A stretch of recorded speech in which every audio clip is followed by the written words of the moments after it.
Hello everyone. Happy One Piece Sunday.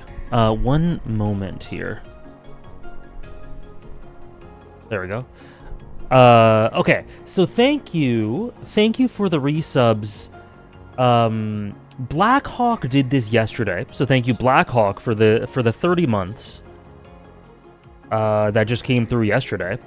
Thank you Fudger for the 17 months with Prime. Thank you very much. Thank you Homdodge for the 29 months with Prime.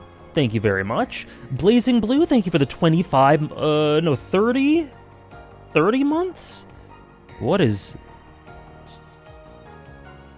I don't know what it's telling me. But thank you Blazing Blue for, I think, the 30 months. Thank you very, very much. Thank you Izon for the 30 months as well. Happy Sunday, can't wait to hear today's yapping. I'm so on board with Elbaf having everyone confront their greatest fears. I hope we actually get it explored. Me too. I think at this point it would be a big shame if we didn't. Which is why I think we will. Thank you Blazing Blue, Izon, Homdodge, Fudger, Blackhawk, as well. Thank you very much, for the 30-month resub. Lots of 30 months today. Thank you very much. For the 30 months. Thank you for 2.5 years. Hello everyone. Struggler, Declan, Bea, Sarah, Trish. It's your birthday? Happy birthday, Blazing Blue. All the best. Thank you for spending some of it with us. Zoro, hello. Arblast. Bea says, I'm proud to announce I'm on my way to finishing FF8 within the next 2-3 days. Amazing. I hope you continue to enjoy. I was looking through your thoughts earlier, and I think you said that it's, so far it's looking to be your third favorite, which is, amazing. It's amazing. That's actually higher than I'd rank it slightly. It would probably be my fourth favorite of the ones you played. But regardless, I'm so glad you're enjoying it so much. Thank you for the updates. The Big 22. Happy birthday. Happy birthday. Hope you have a great day. So, by the way, the Trails into Daybreak and the Trails into Reverie OST in the background, just bear with me. The brain rot is quite real. So today I don't have a, well, actually I kind of have a strict plan. The idea is we're going to talk about Elbaf in general. I don't know if we'll use this. We might use this.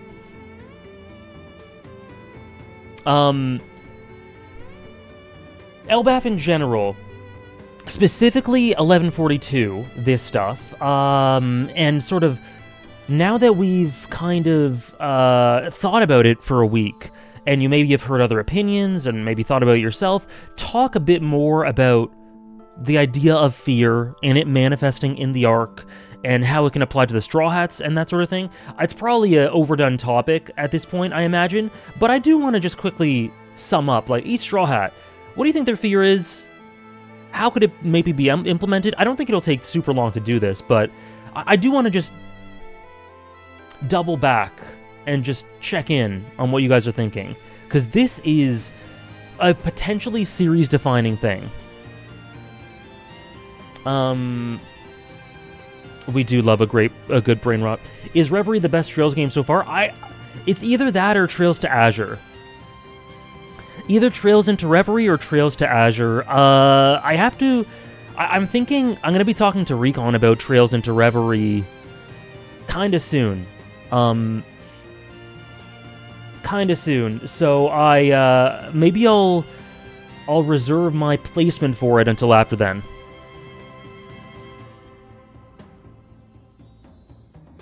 Yeah, I actually didn't watch the Silent Hill F trailer, but I heard a lot about it. I heard people talk about it, and I'm really interested. I'm gonna be playing that for sure.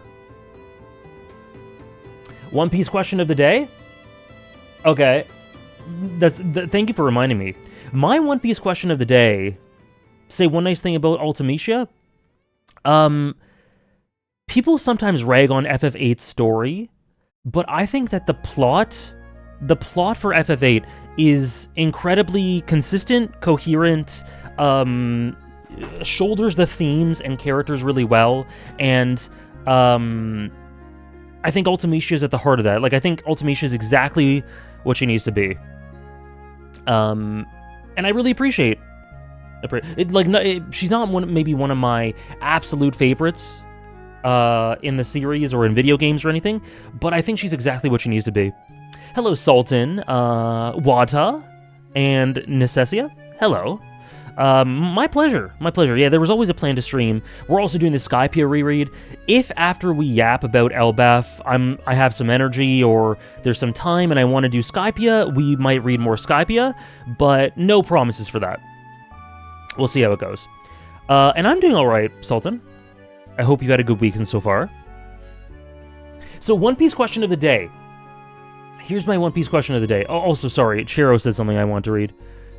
I foresee Luffy having to deal with his responsibilities as an emperor and Nika this arc. I really think he could. I've been talking about this for ages, right?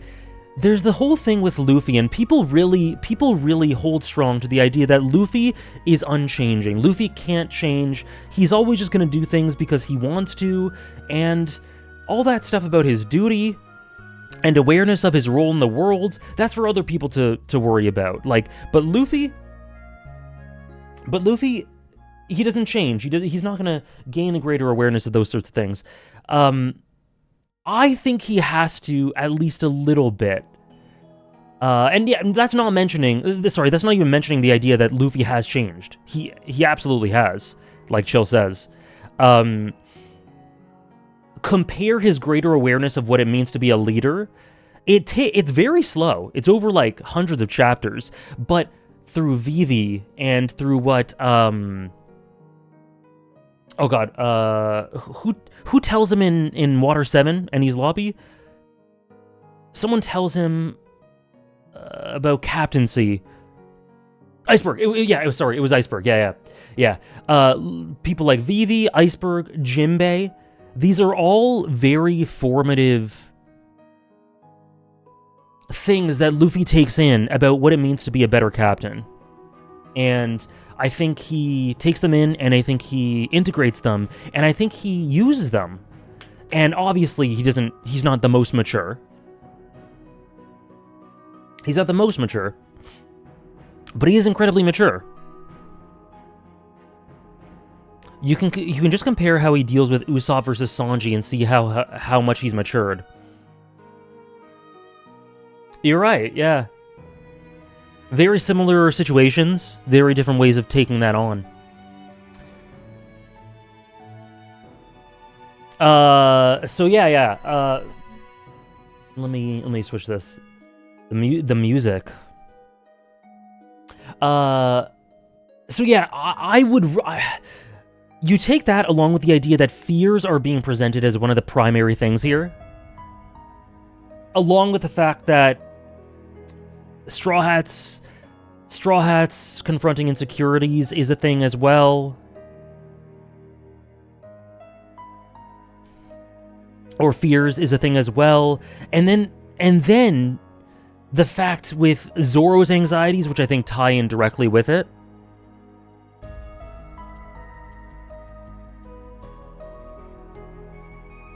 Luffy's infatuation with Shanks, true. And what Nika means, and people's ideas of what Nika constitutes, and what Luffy should be, and what Nika means for people everywhere.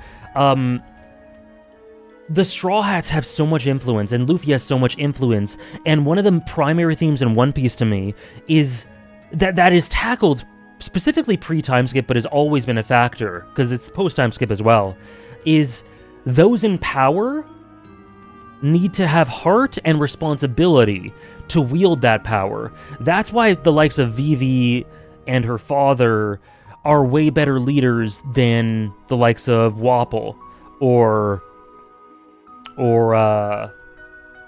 Crocodile, you know?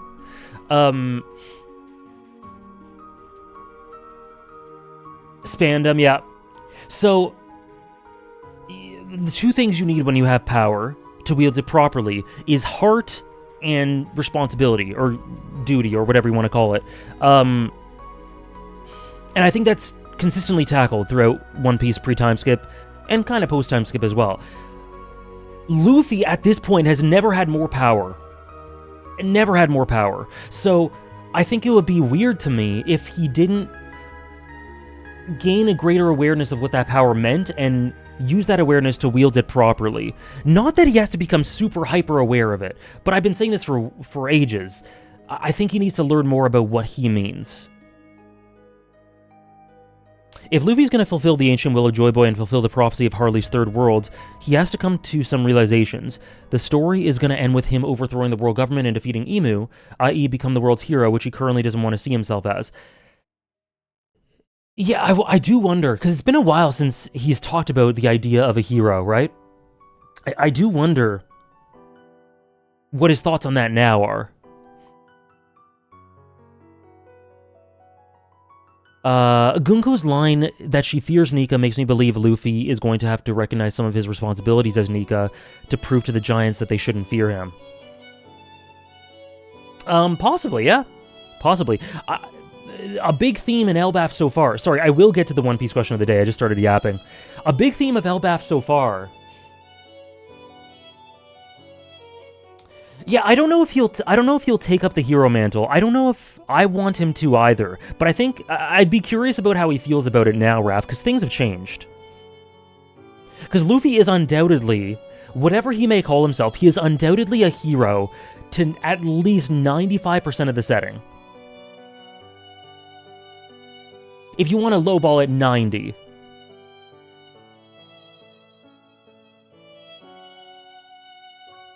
End of Wano? Oh, okay, that was sooner than I thought. I wonder if Vivi's coming back at the end to give Luffy that leadership experience and telling off that he needs would be peak for both her to repeat Drum Island, but to him as a leader after he might have fucked up Elbaf on a whim with Loki. Yeah, so an avenue to that is the thing with Loki. The thing with Loki, when Loki was freed, I'm just like, okay, is Loki going to be an asset to the Straw Hats here, or is he going to be a problem? I think we very quickly saw that I think the overall sentiment is that Loki is not going to be an evil antagonist or something. I don't think so. But he's unhinged, right? He's not really super worried about what his actions will do, what they'll cause. He doesn't care about collateral damage. He will do it, as we saw last chapter. And that undoubtedly is something the Straw Hats aren't super cool with. So, in one way or another, Luffy is going to have to come to terms with the fact that what he is doing is not... There's negatives there. So I think he's going to have to gain some awareness. Sorry, I need to scroll up. I wonder if Vivi's coming back at the end to give Luffy that leadership experience and telling off he needs. Would be peak for her for her to repeat Drum Island, but to him... Oh, sorry, I read that already. My bad. So, and then with regards to what Chero said about Vivi, that's why I think Vivi coming back and helping him and being that political aspect to the Straw Hats and helping compartmentalize that part of it, while Luffy also gaining greater awareness, is a great thing to happen. I think Vivi coming back would be great for that reason, among many others, of course.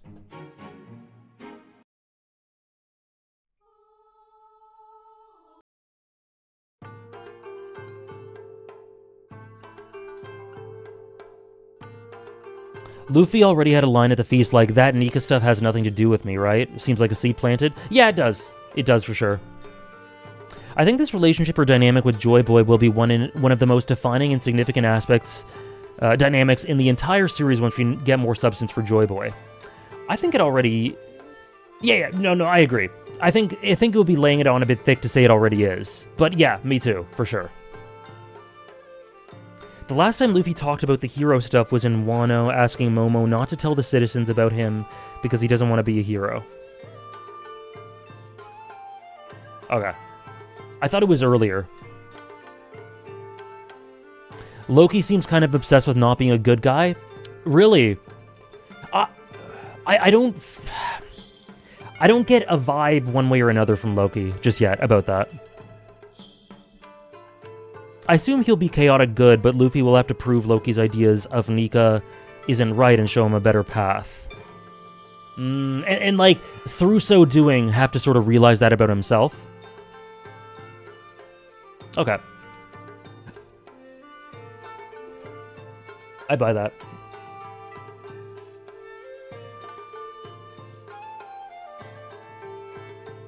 I'm interested with how Oda would bring Luffy's responsibilities without him feeling forced to fulfill them, because what makes his tale special is how he naturally confronts the system because of how it messes with his own little world. He doesn't just back down and always goes after what he wants without restraint, which causes this great conflict. So adding responsibilities in the mix seems really hard but exciting as well. It's not easy, right? And I think no matter what, if Oda does do that, I think no matter what, it's something that people won't be happy about. Like, it's going to be divisive no matter what. You see on Twitter all the time, people are like, Luffy isn't a hero. Luffy isn't. Luffy is not a hero at all. To anyone. And that's just not true. It's not true. A big part of One Piece is legacy, and a legacy you leave through your actions. And even, sorry Luffy, but just because you say you're not a hero doesn't mean you aren't, and doesn't mean your legacy won't be one of heroism to the vast majority of the setting. Hello, Gio. Hope you're having a good weekend, too.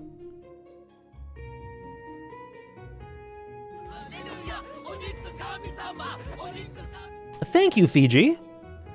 Thank you, Fiji, for the 37 months at Tier 2. Thank you very much. Thank you for the Tier 2 as well. I hope you're having a great weekend. Thank you very much. Thanks for all the resubs today, guys. Yeah, responsibility for the crew is definitely something that he's come to terms with slowly, but it's different. for the world. And responsibility for the crew is something that's been built up since the flashback we got. Yeah, that's right, Blazing Blue. Luffy's reactions to people mentioning Shanks in a negative light, the idealization of him. There's lots of things that are slowly building up. Zoro's thing, Luffy's thing with responsibility and Nika and everything, and Luffy's thing with Shanks. I wonder if Joy Boy was a Luffy that was too aware of his role. Excuse me. And felt obligated to save everyone and always be there for everyone, and because of that, his allies might have not been able to carry their own weight or something like that. I could see it. We talked maybe a couple months ago about the idea, Reindeer I think was talking about it, about the idea that Nika is something that could seemingly be imposed upon Luffy, that he wouldn't agree with. Like, this is what Nika has to be. But then again, there's been lots of stuff on Elbaf about Nika being all, like, everything. Nika being a monster, Nika being a hero, Nika being a savior, Nika being a demon, everything. So, I think it's down... something that the arc is going to lean on is essentially Luffy deciding what his version of Nika is, and what that basically means is Luffy deciding what his impact on the world will be. Loki says he's going to destroy the world and all. Seems he's embraced this destructive persona. Right! And that's one of the primary themes here, right? Primary themes. The idea of roles. Legacy.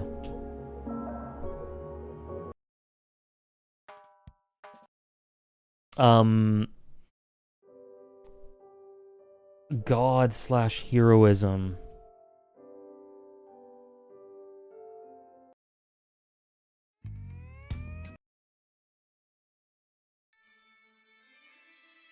There's something else I said.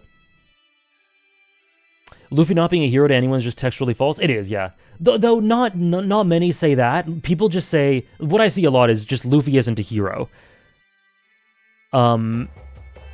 Which I get. Like, people define heroes differently than others. But I think Luffy's a hero to the setting. I think he is. Has he done bad? Yeah. You know, Impel down. But overall, I think he is. But yeah, exactly what Trish is saying. I saw something about a video, Fiji. That's amazing. Congrats. Sorry, I'm behind in chat. I'll read through these pretty quick. The story naturally increases Luffy's group that he wants to protect. It starts with his hat, to his crew. Now he has a fleet and islands and countries under his flag. So there's some stakes that can make him step up his leadership game, but there's still a gap with how large Nika's influence seems to be. Right. And I think that's a gap that's just an elephant in the room to me, that needs to inevitably be closed.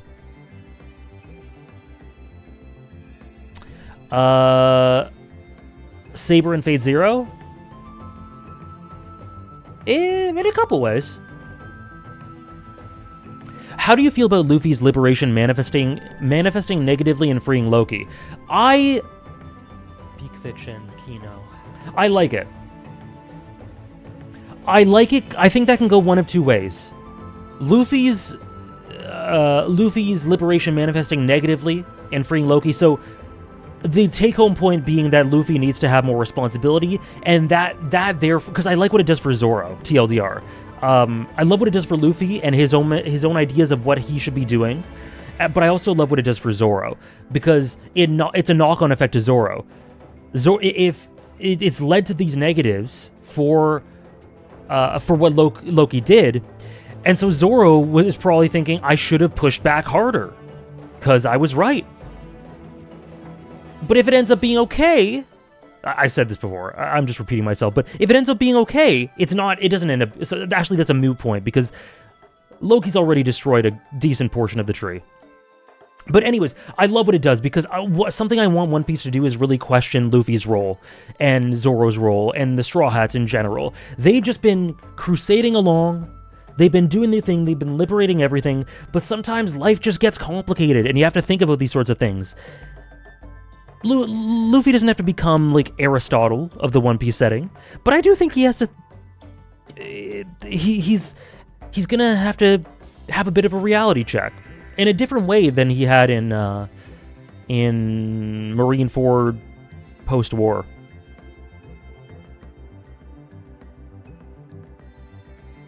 Elbaf Shanks-centric? I would be down for that. But Shamrock's gone, isn't he? I hope Shamrock comes back kind of soon. Thank you, Super Mono Man. I'll read in a bit. Now that I think of it, Luffy doesn't often see the people praying or cheering for his victory, so if Elbaf is the first major case of that, it would be a cool turning point. Yeah, I don't think he's often present, yeah. I think so, Bea. I think a lot of the Luffy isn't a hero stuff comes from sort of insecurity and the idea that classic heroes are somehow... Or, sorry, just like heroes in general, fictional heroes, are somehow inferior to, you know, more morally nuanced characters. Like Shonen Seinen sort of thing. Good morning, Nero.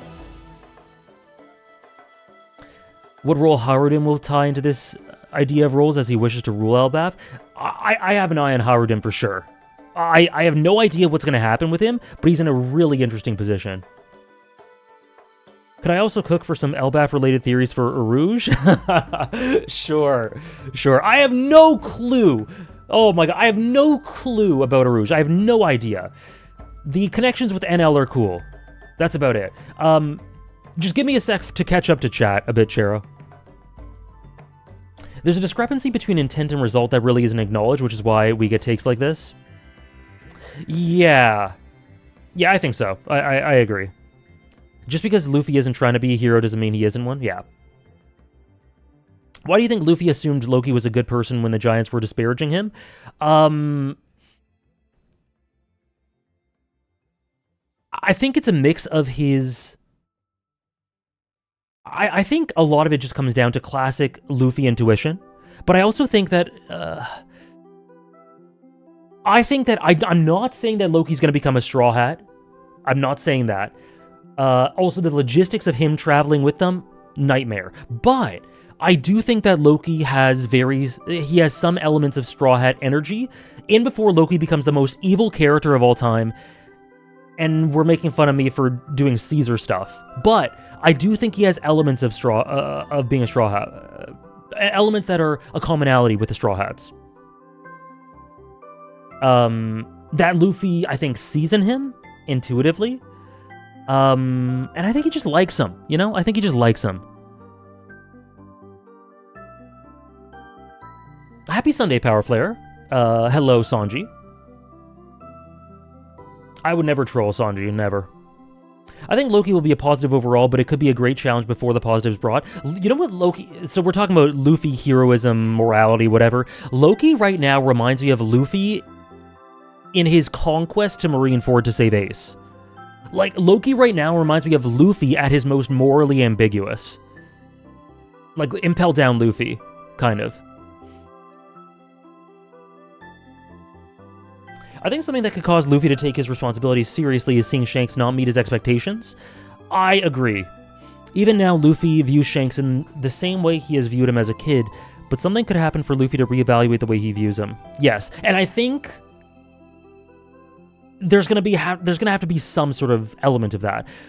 Hunter x Hunter does this big time, and it's a huge plot element, but I don't think it'll be as central, because it's the core of Gon's entire trauma, I think. But I think it's going to be an important element of Luffy, for sure.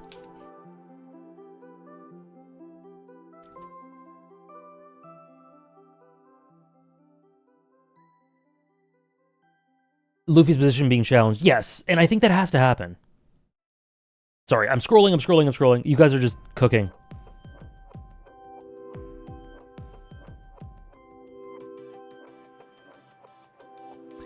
Wouldn't you say that the title of hero is also bestowed by the audience or the public? So if some view him as a hero while others don't, isn't there truth to both? No. I wouldn't. Like, the take-home point, the conclusion you make there is true. The way you get there, no.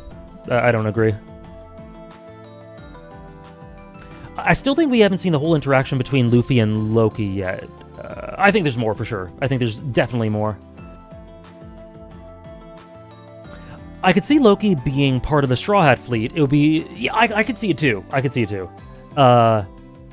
just wanted to clarify that I'm not doing a carrot with him, you know?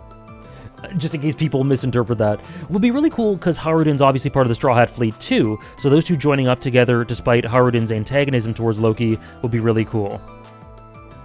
It's cool enough to merit it, Trish. No, I agree. Harudin's a really interesting, almost like a chaos factor to the arc right now. Okay, I'm almost caught up. 2 flashbacks in Elbaf, one for Shanks and one for the Figurlins. I'd be very down. I think no matter what, there needs to be some sort of flashback to allude to Harold and Loki's whole thing. And that's going to be incredible.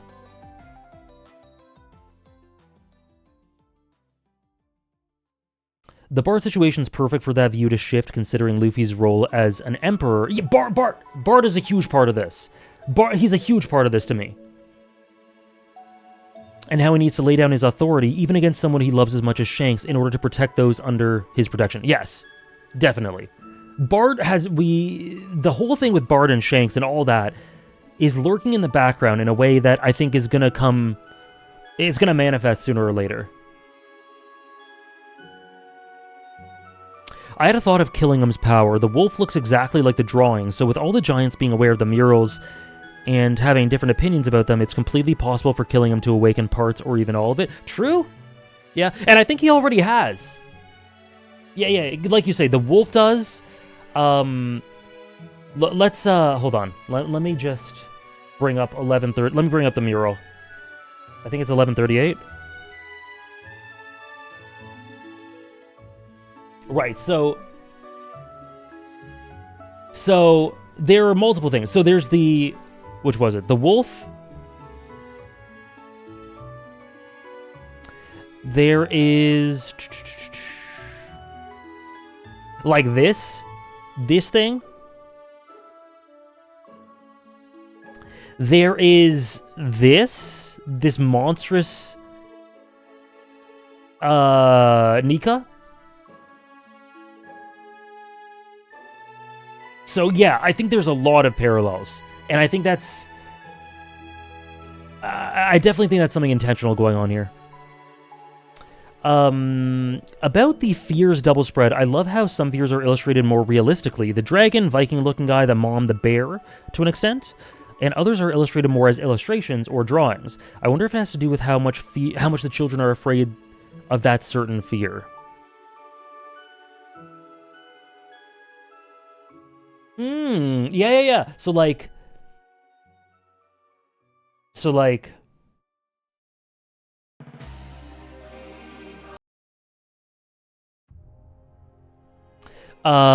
this is more realistic, but like this thing, right? This ghost ghoul thing.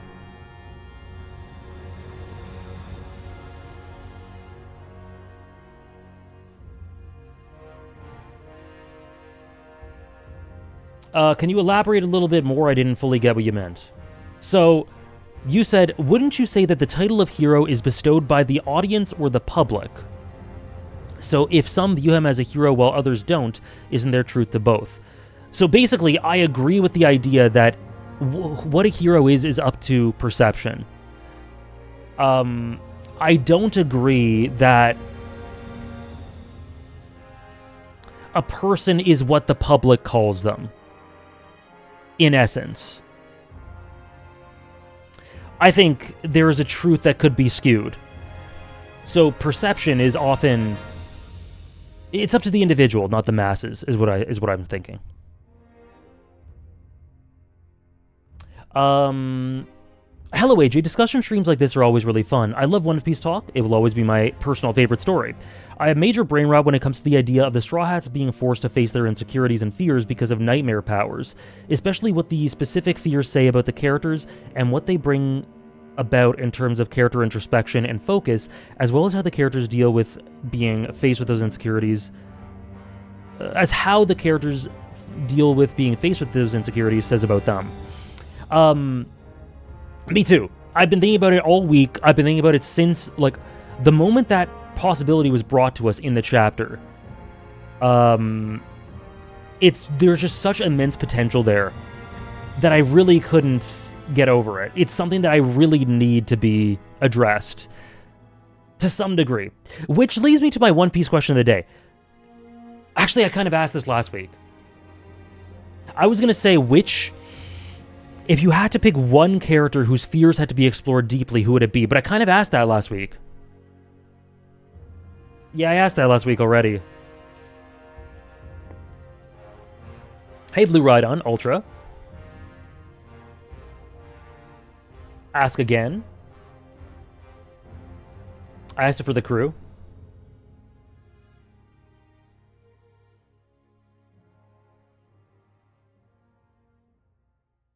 We already talked about it. But, you know, we can repeat it. We can repeat it. So, because there's been reflection, we've been able to sit on it. So, which character from the cast, it could be a Straw Hat, doesn't necessarily have to. I think it is probably a bit better to have characters who are relevant to this arc, but it doesn't have to be. Do you think is the most interesting to explore their fears? Frankie's is crazy. Frankie's is insane.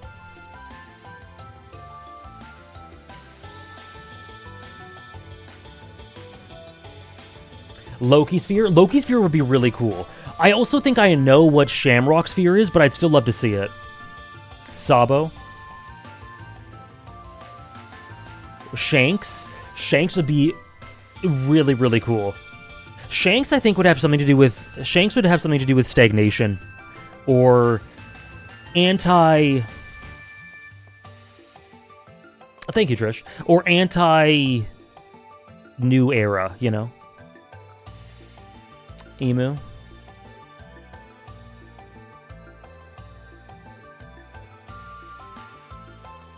Lilith Vegapunks and Frankie mentor her through them. And have Frankie mentor her through them. That's cool. That's cool. Blackbeards? I think we talked about Blackbeard a bit last week.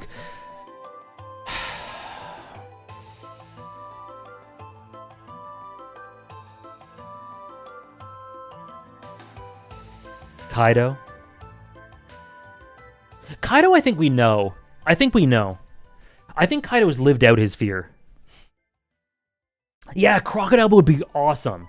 Crocodile would be really cool considering that interaction with Eva. Yeah.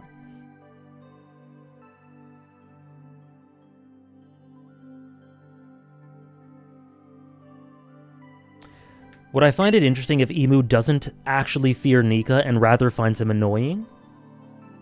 To me, I think that's already been debunked by the story. I think Emu's terrified of Nika. I think he's absolutely terrified of Nika.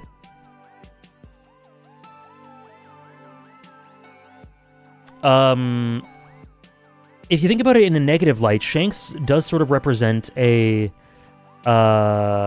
stagnation and is holding out for a new era. He has to maintain a status quo. In a way. Now we're getting into sort of Bleach stuff. The hockey reaction, yeah. Green Bull, that could be interesting.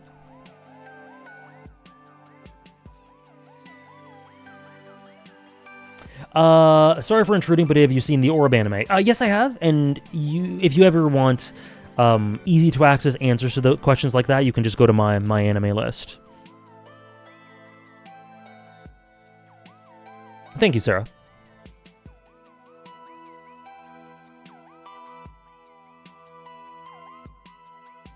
The spread's also interesting because Gunko says Nika is her fear, but she doesn't seem to have anything to say about Nika killing him, or Summers, conjured in the spread above her. So maybe the Nika she fears has a different mythology around him, and how he looks, adding to what we said about Nika and Elbaf. That is a good thought, yeah, for sure. I actually thought about this. My interpretation of this is that, yeah, I've only seen 12 episodes of Orb. Yes, sorry, I should have specified. I've only seen 12 episodes. My interpretation of why she doesn't seem to have a reaction to this, is just that simply she's afraid of the real deal, not this abstract conjuration of it, you know? So basically the way I interpret this is she knows it's fake? Doesn't she? Doesn't she? She knows, like, the power. Surely she knows the power. And she knows what's going on here. Like, she knows these are conjurations of dreams, right? So I just imagine that she's afraid of the real deal, rather than this abstraction of it. Because, the way I view this is, like, she's not scared and she doesn't have a reaction to this for the same reason that Kurapika didn't have a reaction to what's-his-name when fighting the supposed spider in Hunter exam. It's not the same thing. Peak fiction, Kino. Oh boy. It's just not the same thing, you know?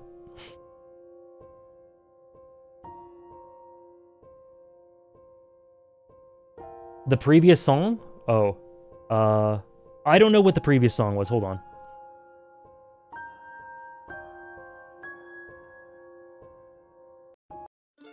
So, which song was that?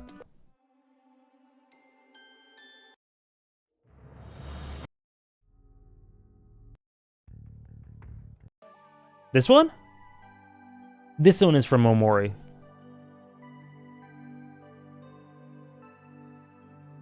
I didn't read Emu being terrified as much as extreme frustration and resentment.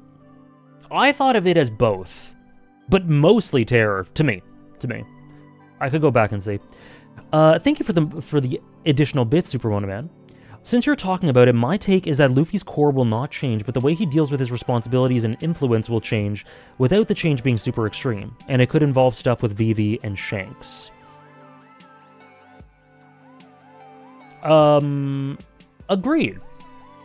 And Joy Boy and Nika.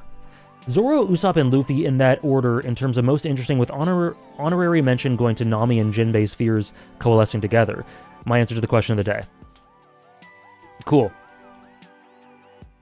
Interestingly enough, for me, Luffy's fear is one of the least... the ones I need to see least.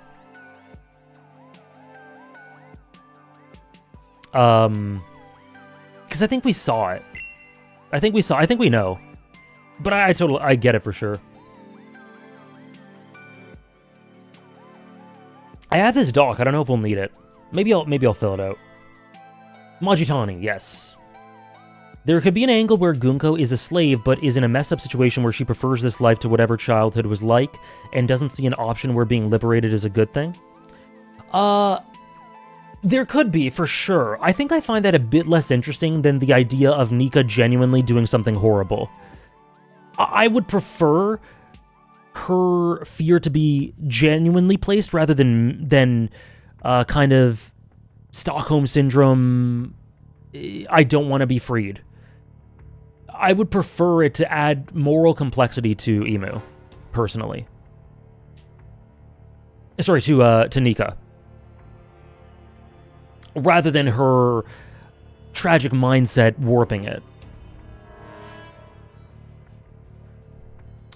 My favorite part of the spread is that most of these fears are related to their own culture, pointing out how the new generation rejects their own values. Elbaf warriors wouldn't fear these beings, in my opinion. They would endorse them and fear the opposite, what their children became. A softening.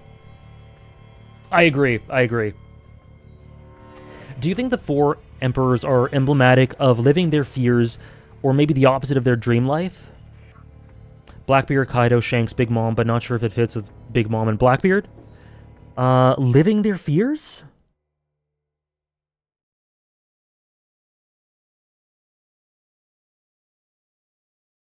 I see what you mean. I don't know if I entirely agree, but I definitely see what you mean. Okay, so sorry. So, fantastic stuff introduced in this arc.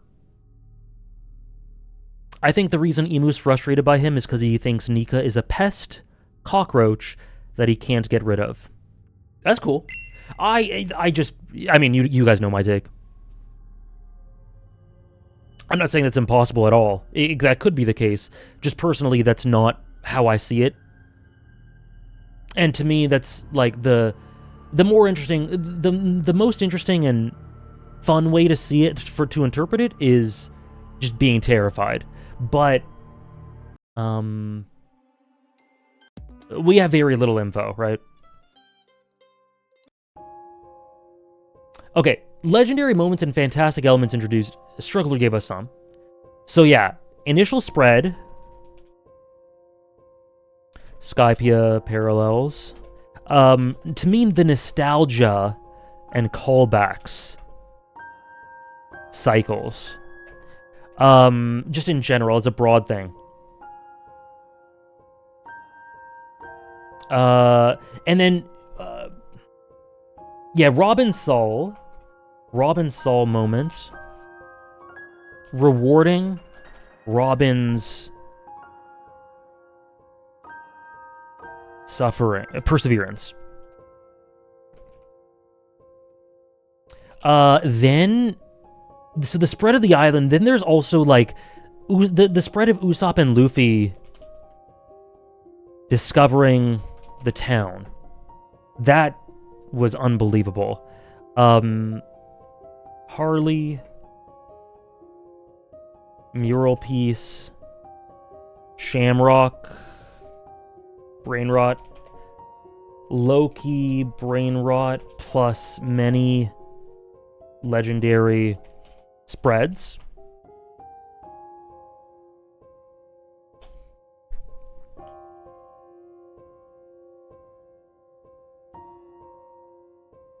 Stockholm Syndrome's a risky route to go down. Oda's not opposed to risk, but yeah, I see it as less likely personally.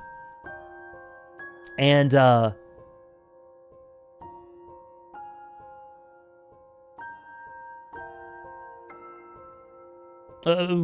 spreads, not spreads. Let's do panels already. And nightmare spread. So, like, this, to me, these are all masterful elements to Elbaf. All introduced. Am I missing any? Gabon isn't quite peak to me. Gabon is a really good additional element. But I wouldn't say legendary yet. I also think, I'm gonna say this, maybe it's a bit of coping, but Zoro accumulation of anxiety and fear.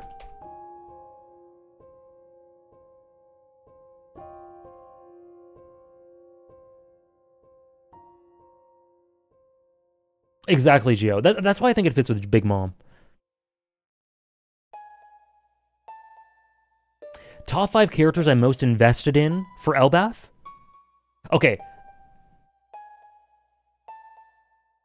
Let's rate that, actually. Characters with the most Elbaf stocks.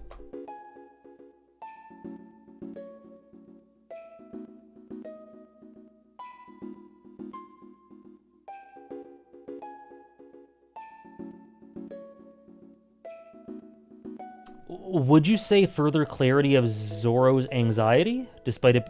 Sorry, what are you asking, Jelly? Do you want me to further clarify Zoro's anxiety, or do I want the story to give more? more of the sort of stuff we've been getting so far.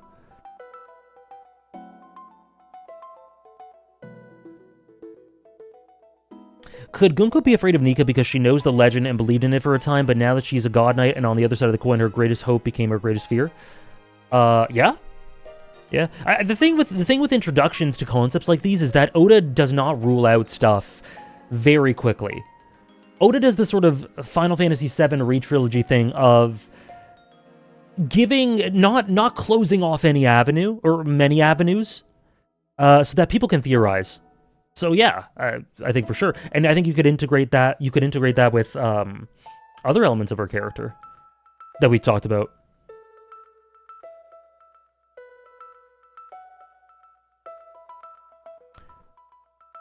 Oh, okay. And then I added it. Got it, Jelly. Top 5 funniest One Piece characters? Yeah, Don Chin Zhao, Zoro. Genuinely, Zoro's top 5 funniest for me. I always say this. Usopp to me is one of the funniest, but I'm gonna say Coward Trio as one character. Buggy's hilarious, and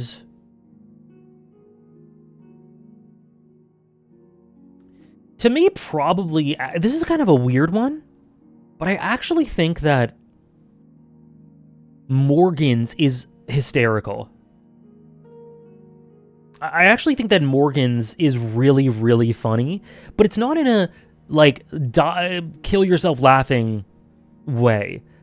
But I think that everything he does just has an element of absurdity to it that I find really fun and really funny. Maybe Lao Ji is a better one. I don't know. Pez? No. I'm not giving that fraud any credit. One of the themes I'm getting from Elbaf is misinformation, ambiguity, multiple ways of understanding or explaining things. So, Umineko. Okay. Kanjido's great, Gio.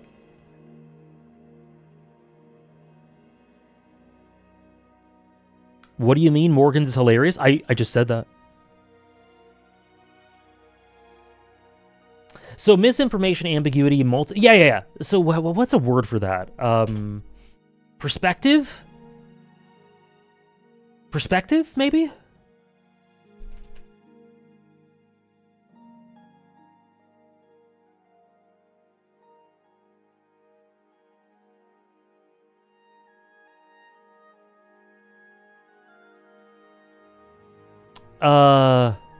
Umi?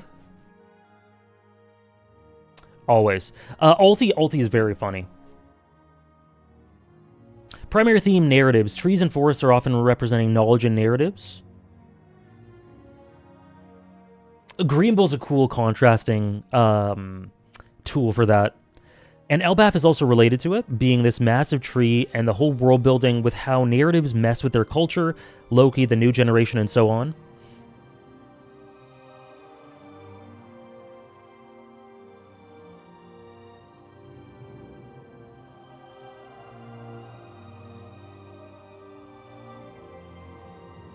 I'm going to put it tentative.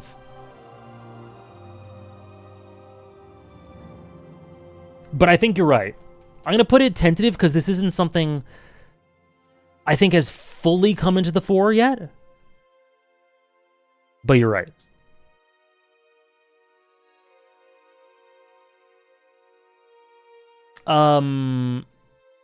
Interpretation. Yeah, interpretation works too. So, okay. Characters with the most stocks in Elbaf. Dreams are a big one. We've seen Usopp reach one of his and Robin being rewarded for persevering. I feel like a lot of the crew are going to make that step to become the people they need to be in order to make their dreams come true. It could be, but I don't think, like you said, they've taken the first steps to it. I don't think I would say it's a primary theme of the arc yet. But it could be. It could be. At the moment, I don't know whether to consider that a primary thematic element of Elbaf, or to just to interpret it as just part of One Piece, wherein dreams are a theme of the whole narrative. So I don't know. I'm not sure how to take it.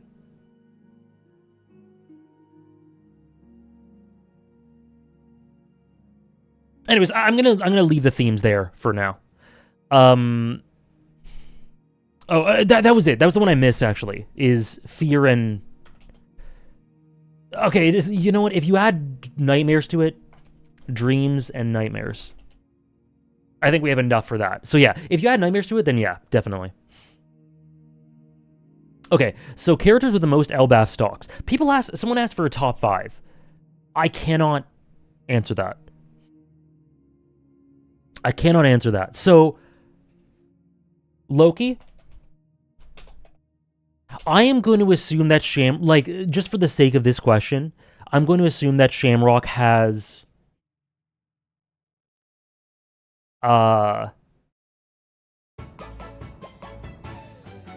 relevance in this arc still, and I'm going to say Shamrock.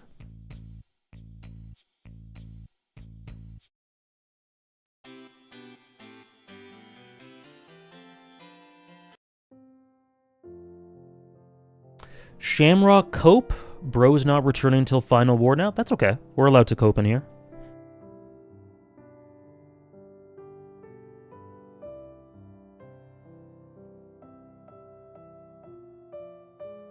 Usopp.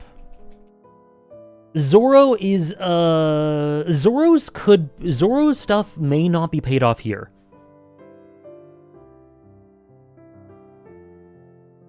Shaggy. I'm interested in Shaggy too. So Zoro's stuff might not pay off here. It may pay off in the next arc, or it may keep going all the way until the end. But I'll say Zoro just in case it does. Oh god, I opened up. Oh god, software by accident. Zoro now or later. I think Luffy. I think Haruden. Shaggy's very cool too, but I need to see more from him. Harold, yeah, I agree. Colin, maybe. I'll put him under maybe. For me. I could see it for sure, though. He strikes me as someone that could have a similar role to... like some of the kids in Wano. Gunko, yep, Gunko. I think Gabon probably as well. Epilogue of the series. Yeah, Colin I could see revisiting as an example of the hope of the new era.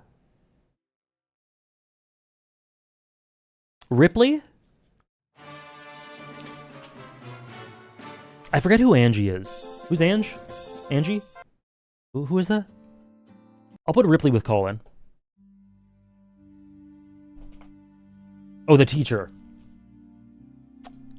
Let's see.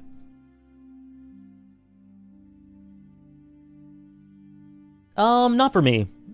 Not for me, but maybe.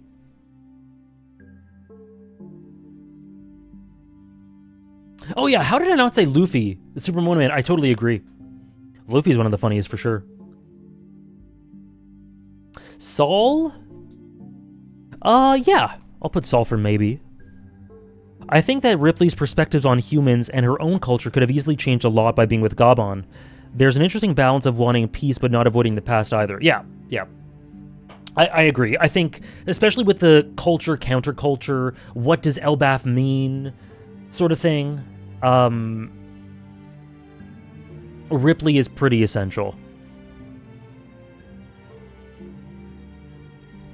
Hello, Hugs. Good morning. Frankie, my cope? I see no evidence that Frankie's gonna be one of these. And I have seen no evidence since Water 7 in his lobby, but I'd welcome it. But here's the thing, though, actually. Now that we have the possibility, all Straw Hats, due to the idea of internalizing fears. Because the possibility's there now. Nami?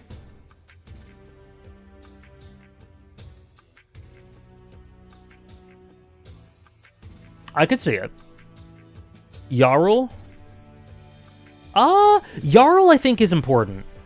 Jarl's pretty important, and the fact that he has a gap in his memory where important perspectives are, important information is, I think is pretty telling. Lilith and Bonnie? I think Lilith... I'll say Lilith here. I don't know how I feel. I'm not sure about Bonnie. I would love it, but I'm not sure if I am confident that it'll happen. Okay, so Urouge. Do you guys want to talk about your ideas for Urouge? Chero, if you want to cook on Urouge, you can do it. Shanks talks indirectly? I agree. I agree, Struggler.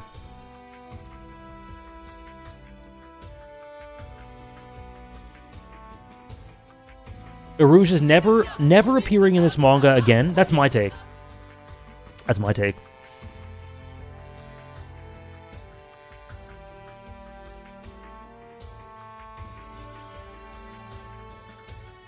Do we know that Jarl has memory loss? It might be ambiguous. It might not be confirmed. That might not be... Excuse me. That might not be confirmed. Considering every other member of the worst generation has had some prevalent roles and moments in the story, we can't have Urouge be the only one left out. That is the 90% of the reasoning I see for why Urouge is going to cook is that. And yeah, it makes sense. Makes sense. 96! I assume he has lost too.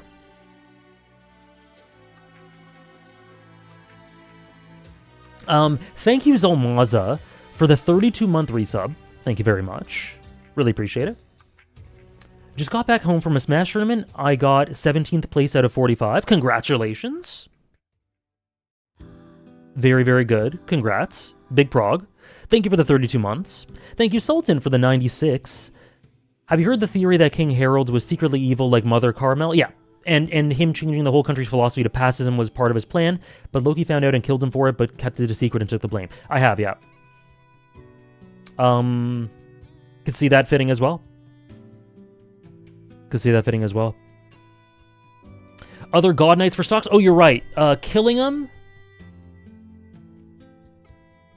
I think it would be really cool if Killingham had a backstory that sort of informed us about why he's so fixated on nightmares.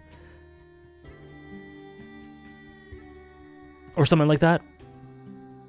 And Summers is too. Have I read JJK? I have, and I made many videos about it. You can check out my videos on it. Is it weird if I said the Sunny, considering the Atom Tree feels like a focus this arc? No, not at all. Especially in a series where we've had character focus on ships. Do we think we have a main bad guy God's Knight?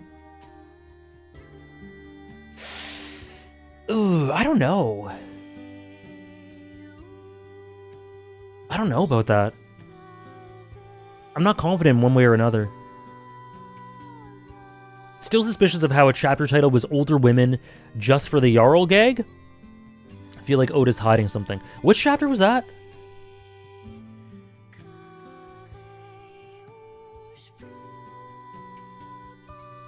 I don't remember that.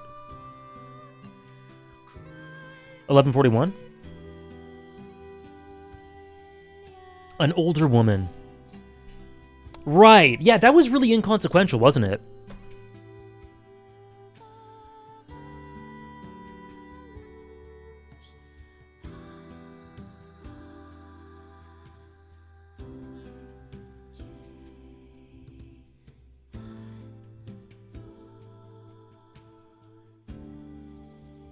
My favorite type is an older woman.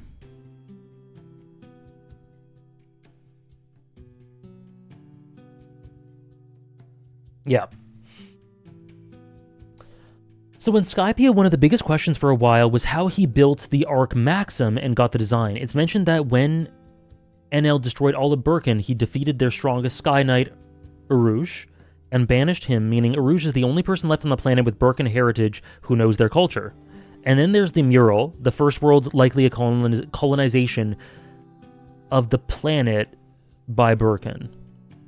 Urouge could give major lore drop, and NL viewing his heritage as colonizing is a very interesting way to contextualize how he became who he is. He doesn't just see colonizing as a god complex, but it was ingrained from his culture, chasing after his ancestors' conquest in a fucked mirror to Wiper, where he doesn't view land as having meaning, but ownership of it, continuing the First World's empire.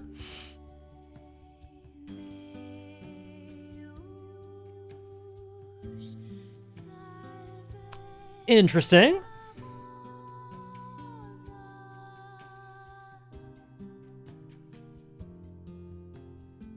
Okay. So, I like that. I like that for sure. However, I think if that's where Oda's going with it, this is something where subtext needs to become text, because I don't know how much the average One Piece reader is, locked into Burka and the Skypia, Arc Maxim, NL lore, and how Urouge ties into that. So, like, if that's the case, that's a really cool theme and a really cool twist on the idea of a form of leadership or godhood. That is very ingrained in culture in the way that Elbaf kind of is. And I really like that. But, to me... And yeah, what Struggler says is really cool too. Skypia being a first world mirror... That's really cool, too. So, I really like that. Thank you so much, Chero, for sharing that, because now I can see some narrative impact he could have. But if that's the case, I think Oda needs to be very, very blunt. Like, literally force feed it to me. Literally be like, okay, this is why it's important. Like, don't give me subtext. Don't give me subtext for that. Put it all in the text, because I'm going to be honest, I don't... I'd like to think that I'm a One Piece reader who pays attention to the little details a decent amount. Like, I think that's fair to say, personally. And I have no idea about any... I have very little idea about any of that stuff. So, if that's the case, Oda needs to do some heavy lifting. But, I love the idea.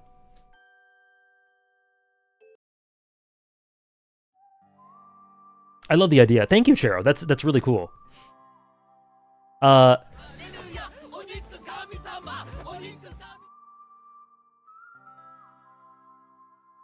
am sure it will be. That's what I see his role as, a cultural connection to the first world, and I think he'll explain a lot of the world. Fun how Skypia is the first world and Dressrosa is the second world narratively. It is. Also, the way you describe that makes me think of Who's Who. Is Urouge about to be racist and then go, by the way, huge lore drop? Burka.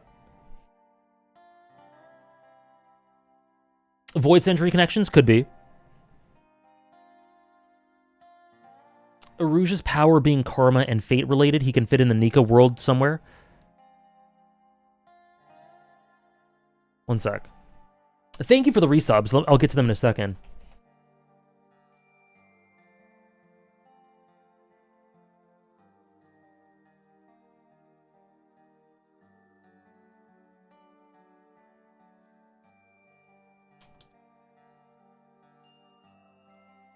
I looked at the wrong thing. Whoops.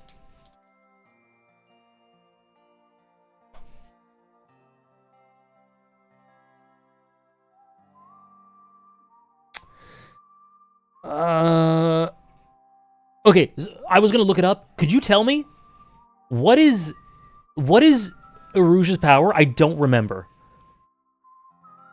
I literally don't remember. I don't know anything about this guy. How is his power fate and karma related? Oh god, it's raining. Do you hear that? Holy shit. Oh my god.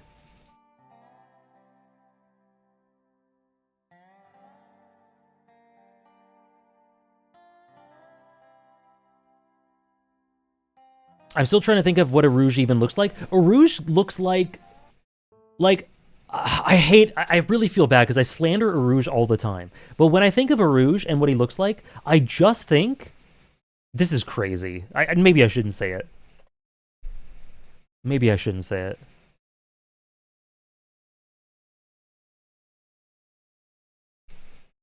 I have to say it. I just think of a knockoff Jozu with wings when I think of what he looks like.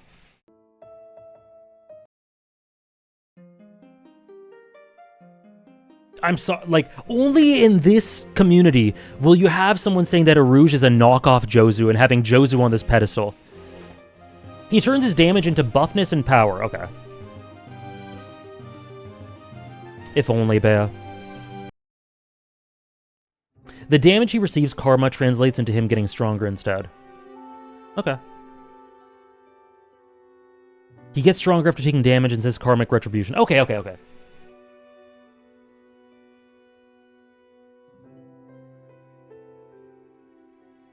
I know writers who use subtext and they're all cowards. See, but the thing is, you know me, I'm a subtext fiend. Especially, like, when it comes to Oda, too. Kaido?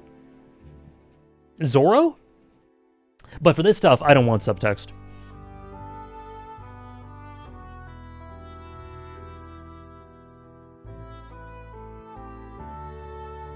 Urouge a potential GOAT?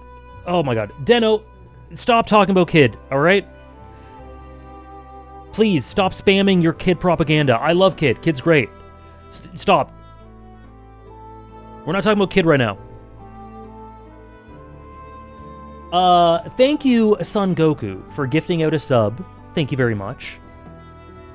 Thank you very much. Natural69er, thank you for the 5-month resub.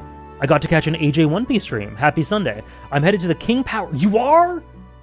You're going to the game? Oh my gosh. United might actually play well. United have played pretty well the last 3 or 4 games. Crazy. Yeah, I hope we have a great time, Natural. I'm jealous. Okay, so given the conversation we just had about Urouge, you can consider me a little bit convinced that he could be a good character. He isn't now. Urouge is not a good character right now. But you can consider me a little bit excited for what he could be. Thank you, Chero.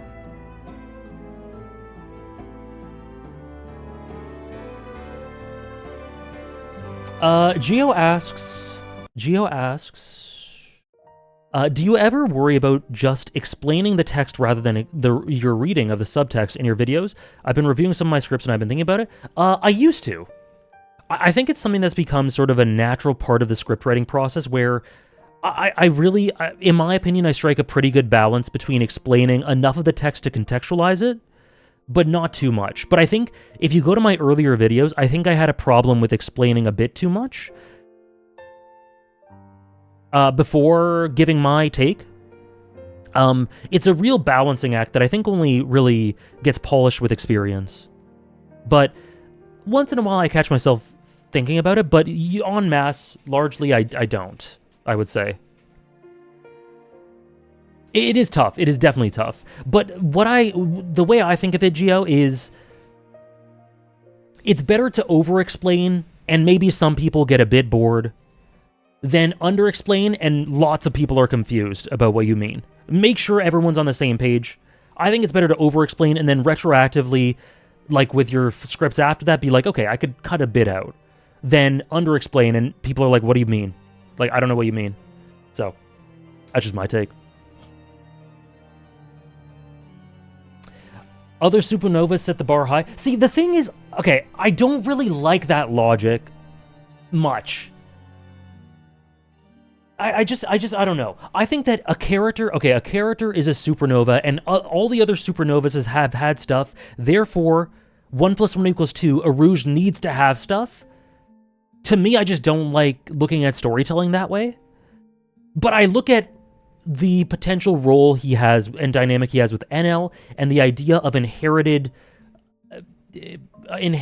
superiority that Chero was talking about, and I think about all of that, and I go, yeah, like, that makes me excited and wanting him to get stuff. But the idea that the other supernovas had stuff, he didn't, therefore he needs stuff, I really don't like it. It's like sometimes there are important characters who just are naturally, that Rain Man, are just naturally, just going to naturally not be a part of the story, and that's fine. That's fine. Like, I I don't know. I'm sure there's many in Hunter x Hunter that are like that.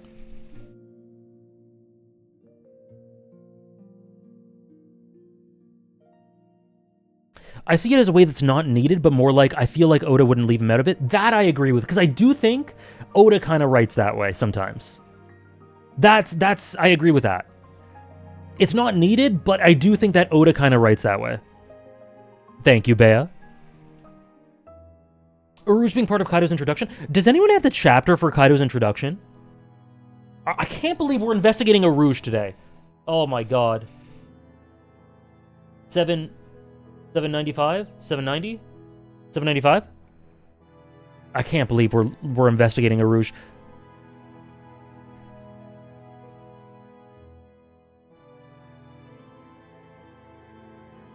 By the way, Blue Lock? Holy shit. That series is... Oh, Kaido's so good, man. Look at this guy. Cute. He's gonna be top 3 by the end, trust? Man, can you believe I tweeted about Urouge, and people are like, people don't say that. What are you talking about? No one ever says this stuff about Urouge. I go, fuck off. Come to my streams for 2 minutes, and you have people saying that about Urouge. Stop it. Blue Lock is insane. Blue Lock is so much fun. This is like joining a cult. Well, if you're part of the stream, you're already part of multiple cults. So. Okay, let's see. Something fell from the sky. It's over there. It's in the shape of a person. Where did it fall from? What happened to him? And who did it? The strong live and the weak die. That is the only rule of the world. Wasn't there a legend of an island in the skies above this place where monsters are said to live? Then you mean he got pushed off? Who did this? Ah, there he is. There he is. A few minutes earlier. What are you doing? Let's just ignore him, Holiness. He's big trouble, but we're 30,000 feet in the air. The man claimed that he was searching for a place to die. To speak more on this man, he had tasted defeat as a pirate on 7 occasions and caught by the Navy. If he's serious, I won't stop him. Amen.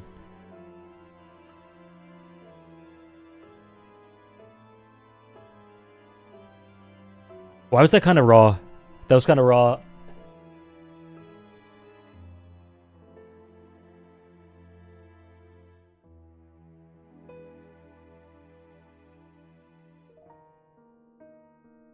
Oh, shit, man.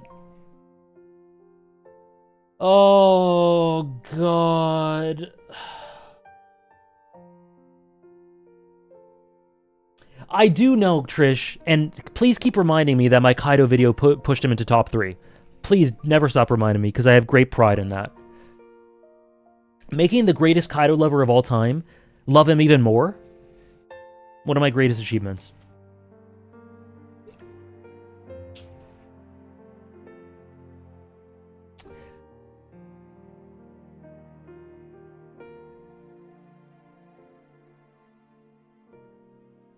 Who is Heat?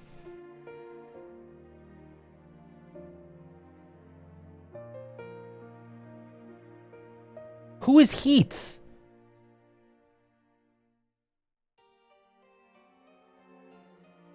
A rando on Kaido's crew. Oh, on Kid's crew. Oh my fucking god. Okay, I need to...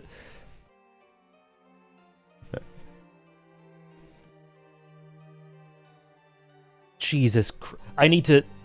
I really need to stop. Okay. Deno_Q. You're automatically treated as spam in my mind. I hope you know that. You've done this. You've done this. Okay. But in seriousness, this is kind of raw for Urouge. Like, does he not kind of feel like a Blackbeard crew member?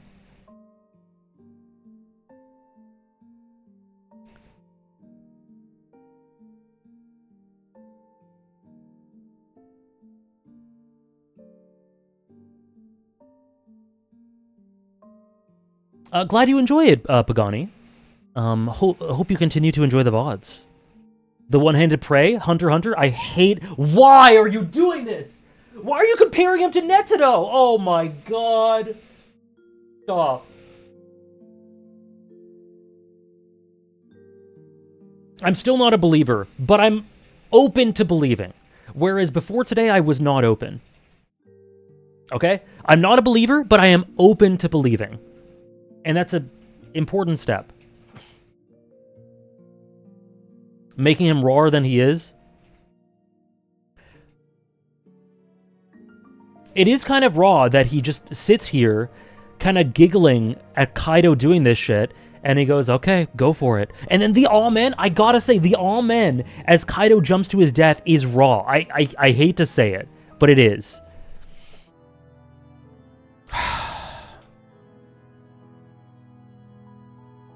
Okay. Fate. Imagine integrating the idea of fate slash karma with... How did Shiro put it earlier? This is kind of an Urouge appreciation stream. I am sorry for everyone I'm disappointed. I'm disappointed. We will go back to our regularly scheduled programming in just a couple minutes, but I want to see what Chiro said. How Chiro worded it.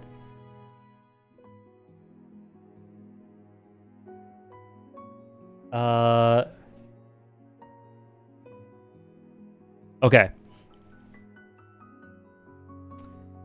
He doesn't just see colonizing as a god complex, but it was ingrained from his culture, chasing after his ancestors' conquests in a fucked mirror to Wiper where he doesn't view land as having meaning, but ownership of it, continuing the First World's empire. Integrate that with the idea of fate and karma, like it's all just how the world was set out to be. Urouge's wiki cooks? What? Do they spread propaganda on his wiki? Where? Where on his wiki? I got it open. This is hilarious.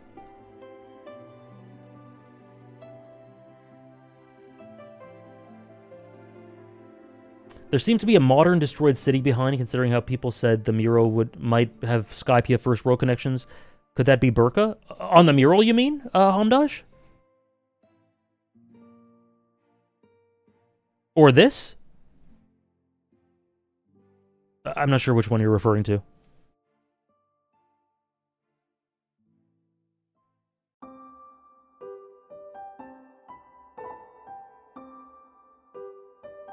The balloons, yeah.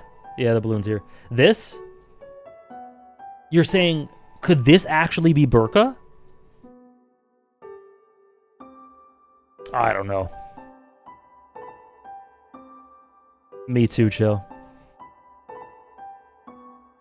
I think that's the ruins of a spaceport from an ancient era. From the ancient era. It kind of looks like it.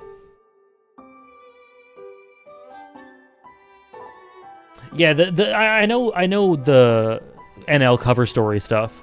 I just didn't know if Hamdash was referring to this or the mural. But maybe this is remnants? I don't know. I don't know. You guys know the theories? The theories I've been locked in big time. Zoro's anxiety, Kaido's subtext backstory, Conjudo. This is out of my wheelhouse. I don't know the Birkins and NL and Urouge. You guys are teaching me today. And I'm kind of buying it a little bit. But I'm not the person to ask about this stuff.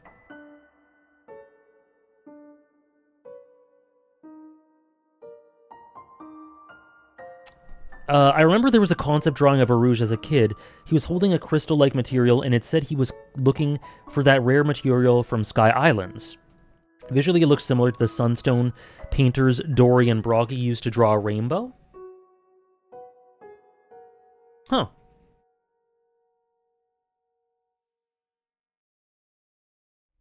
Interesting.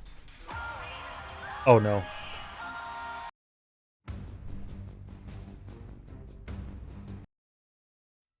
Oh no, Bea. I have to say this in my YouTube voice. Why do we have hands? There are many reasons. Cherish the Urouge, hold the Urouge, pet the Urouge, forfeit all mortal possessions to Urouge, share the Urouge. Me too, Trish. Okay, let's move on from Urouge. Consider me open to Urouge Peak, whereas I wasn't before. Okay, so we've talked about all the elements, all the fantastic elements that have been introduced. The primary themes, the characters with stalks, and all. You know what? I'll put Urouge here. There you go. I know, Hannah. It's crazy. It's so loud. It's so hot in this room, too. I want to open the window because it's hot, but I can't because the apartment will just blow up. Have I looked outside? Let me look outside. One sec.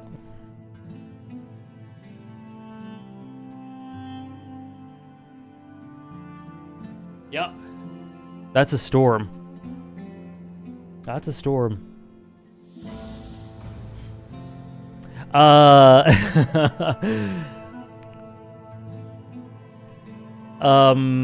Things to pay off. You know, this storm is signaling Urouge's ascent. Urouge returning whenever NL does make sense to me. Me too. Me too. In genuine seriousness, if he's going to return, Urouge bros, if NL comes back and Urouge doesn't in the same-ish time space, it might be time to pack it up. But until then.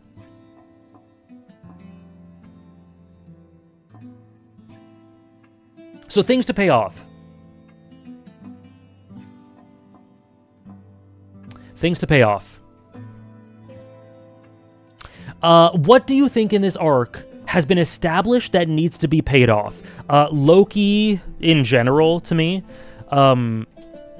Harold, Loki, backstory. And it doesn't have to be in this arc, but Shamrock, internalization for me. Don't overstay your welcome. Great call.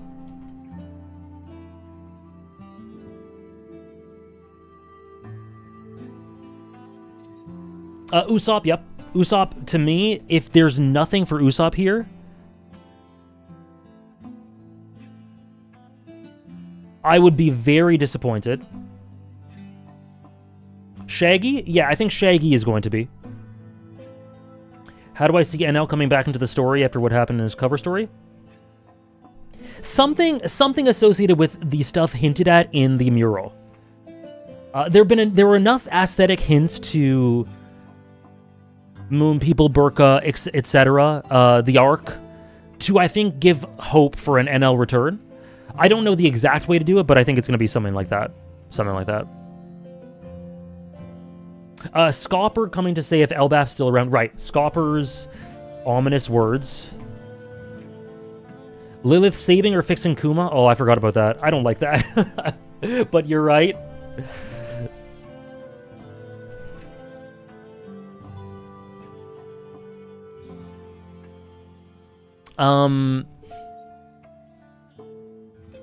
Yeah, I'd be confused if Usopp didn't get stuff too. The idea of nightmares and greatest fears as applied to at least some of the Straw Hats. Do I think Usopp's dream should come true here or closer to the end with the other crewmates?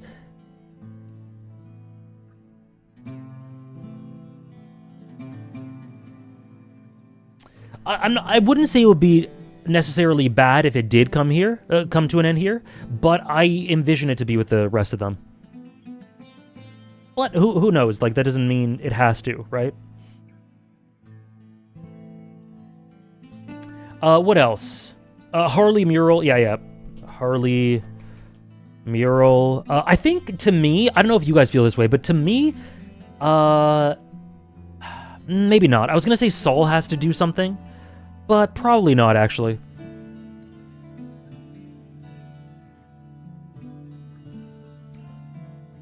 God's Night stuff, yep. Is that it? Is there more? Oh yeah. The cultural shift.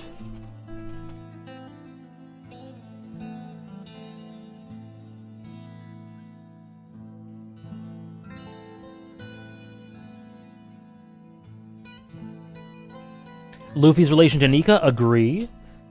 Luffy's relation to Nika. And then I'm gonna say maybe now, maybe later. I'm gonna say Zoro's anxiety and Sanji's role with that. Shanks stuff, indirect on Elbaf, more direct elsewhere, to do with Shamrock. Let's put Shamrock internalization here.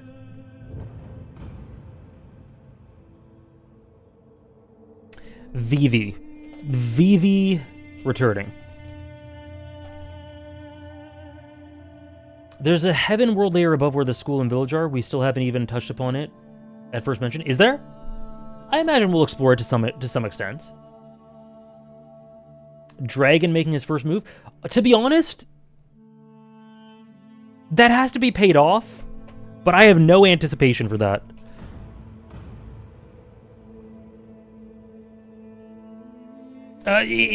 With regards to this arc. Like, it has to happen, otherwise Dragon's character is just a wash. But with regards to this, related to this arc, I don't expect it. Oops.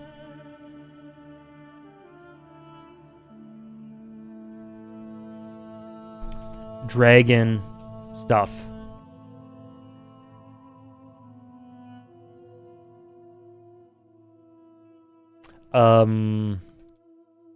Blackbeard, Emu, we'll just do it all, why not? The Heaven Layer might have a connection to Skypiea. I'm sure it will. I'm sure it will. There's, like I've said before, Elbaf looks like Skypiea. Think of the things that happen higher up on Skypiea. I think it will, for sure. Let's write that in. Heaven Layer, maybe relation to Skypiea. Let me put NL. NL/Urouge. Fucking hell, man. Louis Arnaud quote. Didn't we put it? I thought we put it. The payoff of Shanks destroying Bardo pirates? To me, that's part of, where is it? Yeah, let's put Luffy's greater awareness having to deal with difficult truths.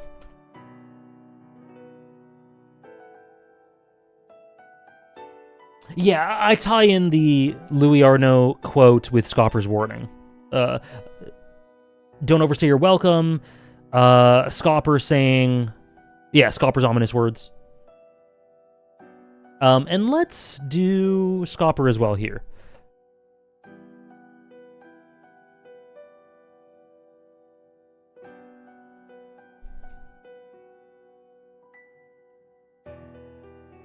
Big Mom? I can't say I would put that here. Same with Kaido. Like, would I love Kaido to have more of a role in the story? Yeah. But with regards to the current happenings, I can't say I expect it. Big Mom has some relation. Big Mom and Kaido do have some relation to this. I'll put it here, but it's not something that's in the forefront of my mind. Oh yeah, Yamato cover story conclusion. I think that's a given, but we'll put it anyway.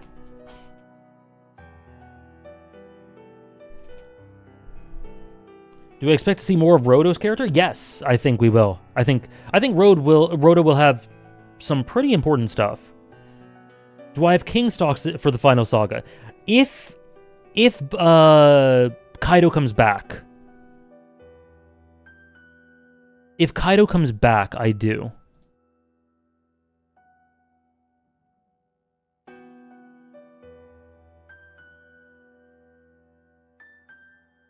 Is this fair? Am I missing anything? Is that too much? Is any of this not fair? The further we go down, it's like, I don't really... This is stuff that I don't need to happen. But,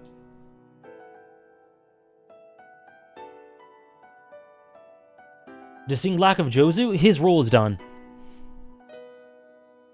King was listening to Vegapunk's speech. Did I just forget about that?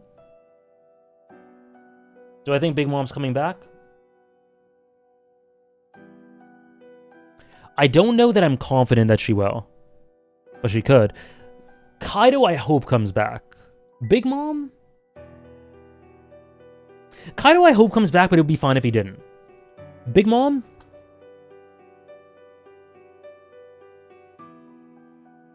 Yeah, I agree with the idea that either both come back or neither do. I think if one does, one does.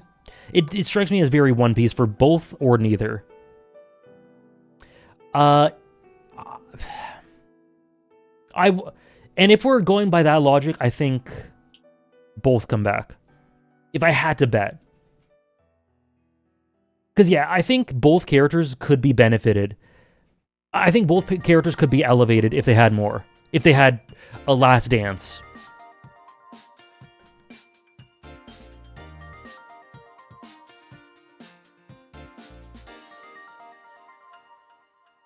Pudding? I never doubted their comeback for 3 years.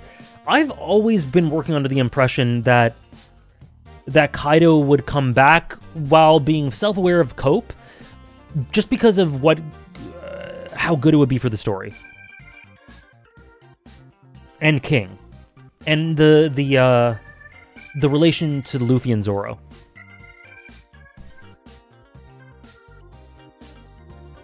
The problem for Kaido and Big Mom's death for me is that if they did die, I want it confirmed. The fact that there was such discussion surrounding it shows it's not definitive enough. Yes. I'm pretty sure they're alive. I'm pretty sure they're alive.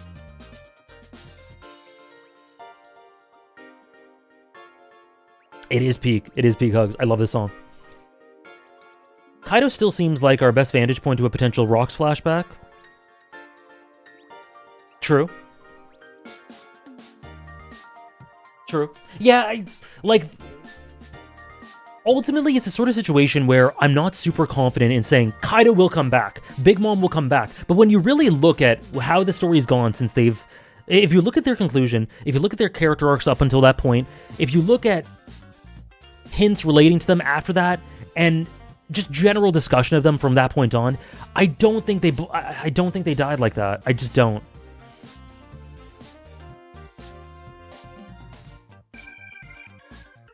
Kaido is not coming back in general because we have Big Mom's last words before falling into the lava. Don't you think you can bring me down with this? What? Why does that mean Kaido's not coming back? I hope none of them come back because the story is already too cluttered with characters. Nah.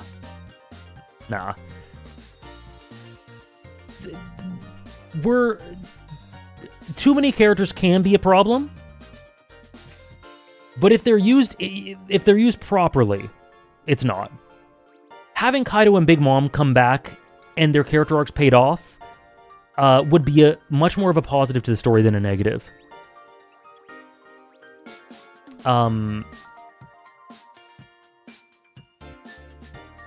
As long as Oda implements them after they come back, if they do, in a way that doesn't make the story too bloated or the arc too bloated, it's all gravy. I don't think it'll happen soon, though. I'm with Elbaf if it does.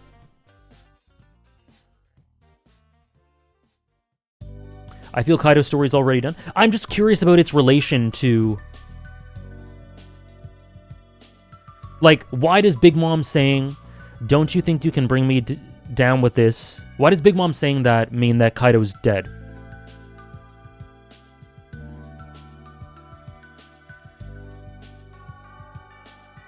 What do we think about Law and Kid's returns? I doubt they're out of the picture. Oh, I've never once treated Law and Kid as out of the story.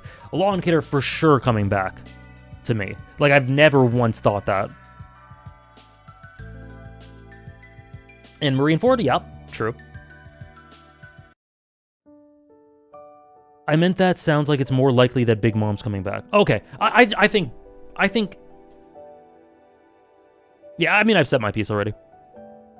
One Piece is a long story for a reason. He constantly keeps exploring characters and places all the time. There's so many times I've been like, you're here now? Yeah, me too. Me too. Smoker, oh my god. Smoker and Dragon are the two characters where I'm like, okay, surely they're gonna get stuff, right? But the thing is with Dragon is I'm more confident that he will. With Smoker, I'm just like, surely, right? I still think it would. I think it'll happen. But I think Oda's mishandled him, and I think it's gonna come towards the end.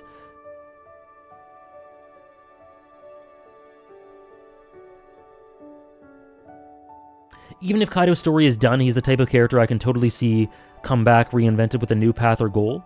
We've only seen one side of Kaido after all. There are many other things we could learn about him. That's the thing. Is Kaido's story done? I mean, it's a semantic thing. Maybe he is. Maybe it is. But him reinventing himself and being reborn would be so good. And King being an essential part of that would be so good. I elaborate on that in my Kaido video, so you can watch that if you want. I won't go over all of that here. But yeah, maybe his story is done. Start a new one. You know, start a new one. One Piece has characters whose stories have been done, and they started new ones. Jinbei's story was done, and then he started a new one with the Straw Hat. Do I think Doflamingo returns? I think he returns. Bellamy coming back, true. Kaido and Big Mom telling the Rocks flashback? We'll see. Thank you, Necessia. If Kaido were to live, he'd have to reevaluate his philosophy of death if even this perfect death couldn't grant him peace or death. Yes. If Kaido lives, he has to turn his whole life around. He has to realize his whole philosophy, his whole thing was flawed. How many more chapters is the manga going to be? It's going to be at least no shorter than 5 years, but that's way, to me, that's still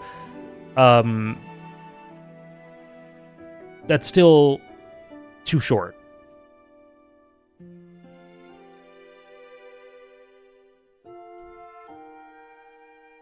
I don't remember.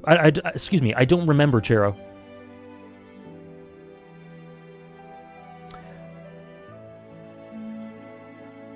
Doflamingo joining the Cross Guild?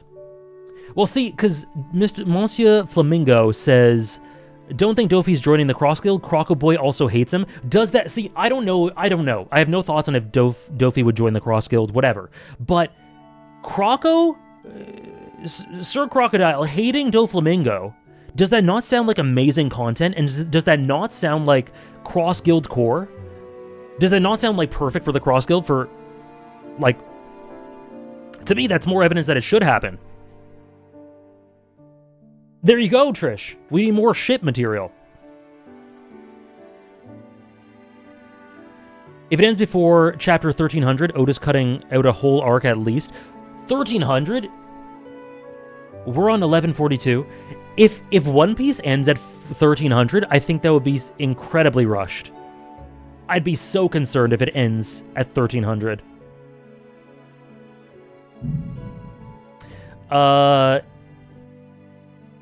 Bonus One Piece question of the day. Around what chapter is One Piece going to end? That was Thunder, I think. I think it was. People say 1325 because 1000 Sunny go. Oh, I see.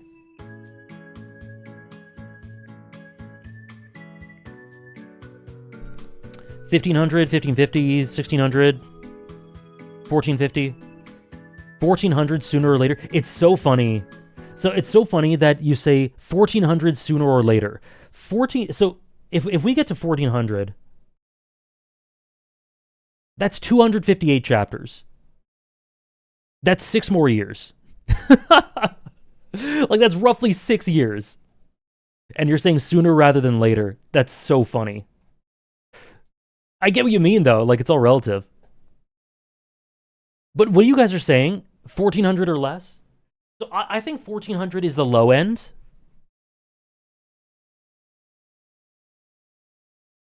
1400 does feel like a low ball to me. Most people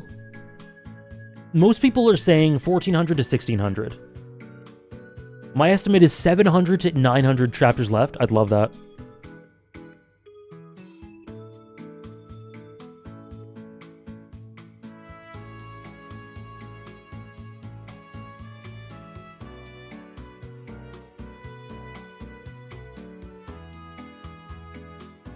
So basically, you guys think that this like doing the math, you guys think that this manga will be going for roughly 6 to 10 more years. 6 to 10.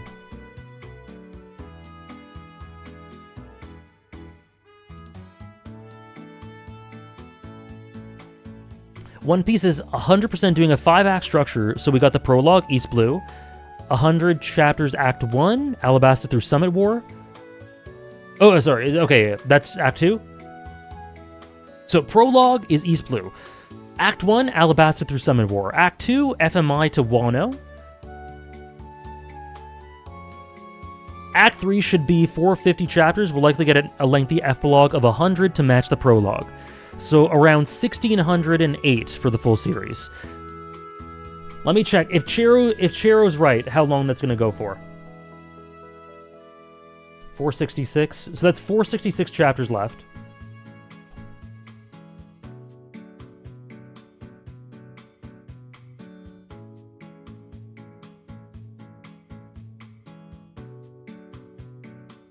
T 10 to 11 years? Maybe 12?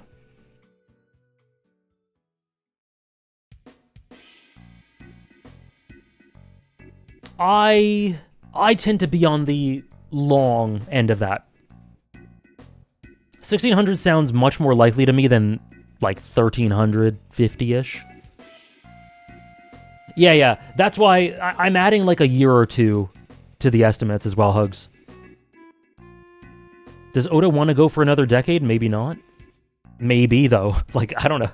No one knows.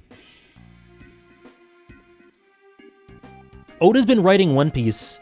When was Oda born?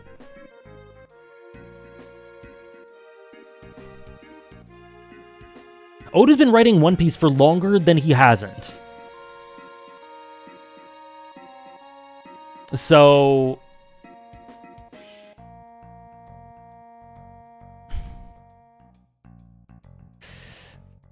it's his life. It's his life, man. I don't know.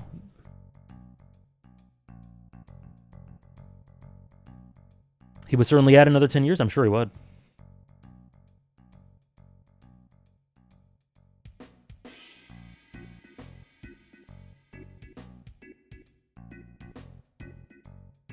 I don't know, Mr. Flamingo. I don't know. I don't know why you're asking me. I don't know. The thing is, like, when it comes to writers' health,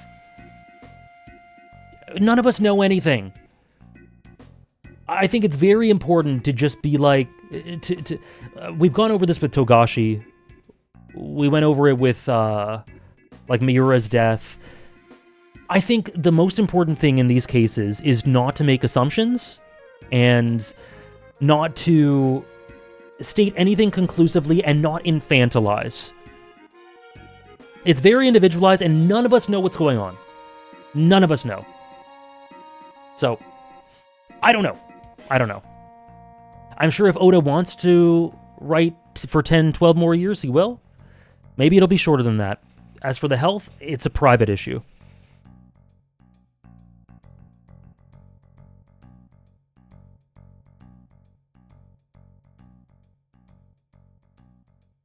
I hope so too, but the breaks were encouraging, Gio.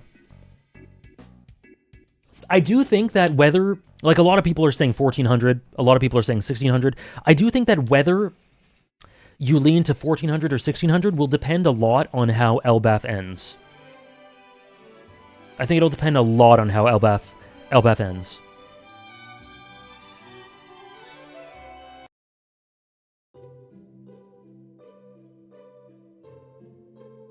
I know, chill. It's so bad.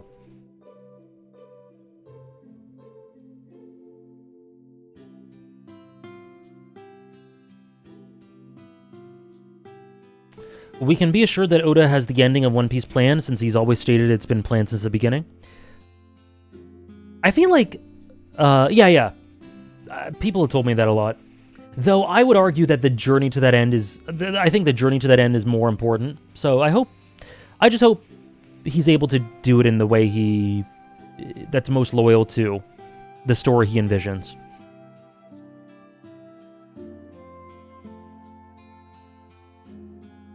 How long do we think it's going to be after finding the One Piece? Oda explicitly separated it that way, and for the series is completed, whatever that means once they find the treasure.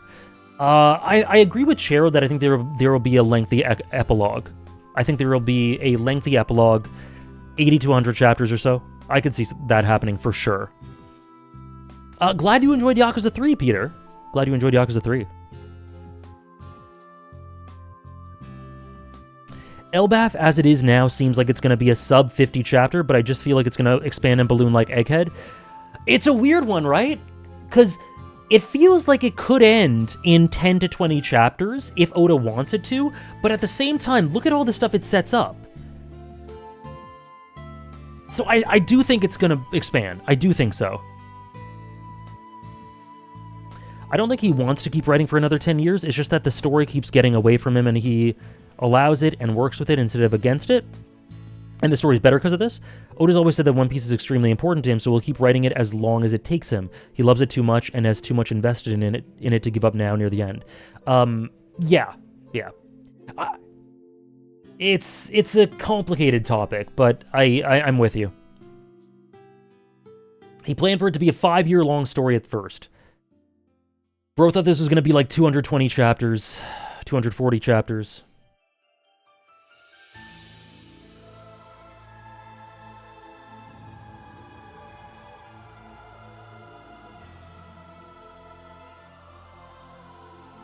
A lot of mistakes were noticed at the beginning of Elbaf, rectified with the volume release. Yeah. I remember Trish told me about that. There was so many that there was an underlying theory that the Straw Hats were in an illusory land. We talked about that on stream. I don't know if you were here, Sanji. I don't know if you were here for that, but we were like, are they hallucinating? What's going on? Or people introduced that, and I'm like, and I engaged in it. Like, I don't think I thought of that on my own.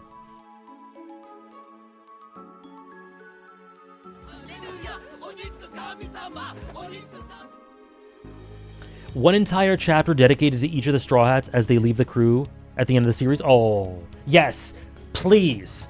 We need each of the Straw Hats to get focused for their dream being achieved and for them leaving. Each of them.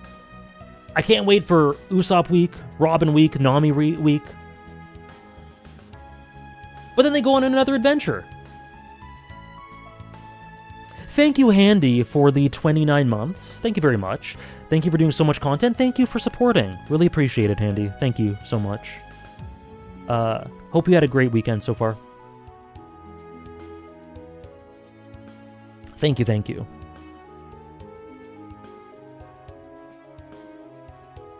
This arc feels less messy in structure than Egghead. So far, it was a series of smaller adventures to escape Road, find the village, and find Loki's key. It is cleaner. It is...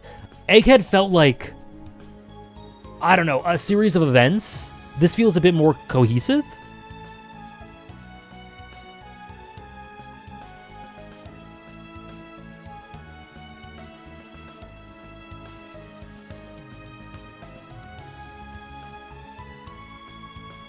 I hope it's longer than that, Struggler. I hope so.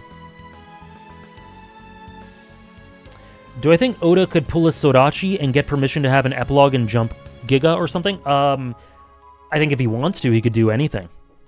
I think so.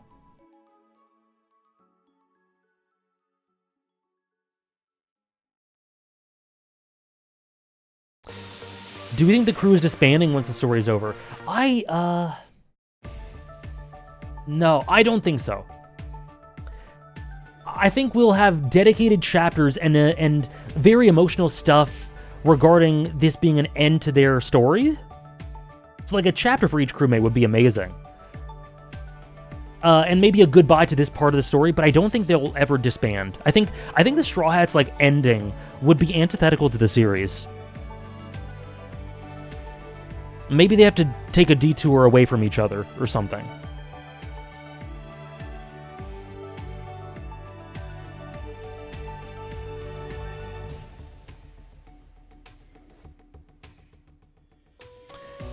I'm confident that Oda's going to pull off a massive war to make true of his promise that he'd make Marineford look like a cute detour. He did say that, didn't he? And I said, like, I hope he doesn't try to emulate Marineford, which I still hope he doesn't. But with the way things are shaping up, I do think it's... I can see it being pulled off more now than ever before. They have to separate, but the story ends with them reuniting and sailing off. Something that's inevitable about One Piece is that crews take hiatuses, you know? They spend 2 years apart from each other. They have their own stuff to do. They have to say goodbye for a bit. But I think the Straw Hats will always be the Straw Hats, and they'll always be together in one way or another.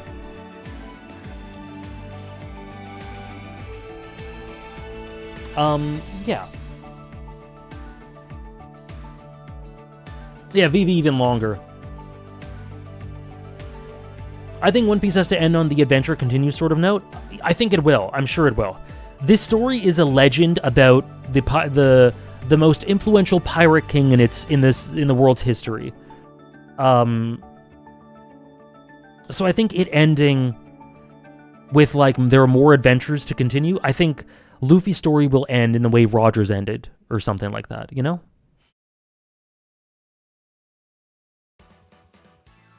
In that not really ending.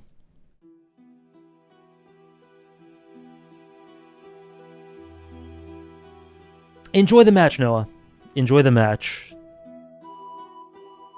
Oh, this story will not have a sad ending. It will not at all have a sad ending. Do people think the story's gonna have a sad ending? Because I couldn't disagree more.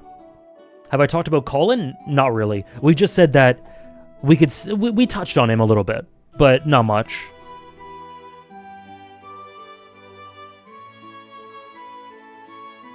A lot of people think Luffy will die. People were mentioning that either last week or the week before. It's a common theory that Luffy will die.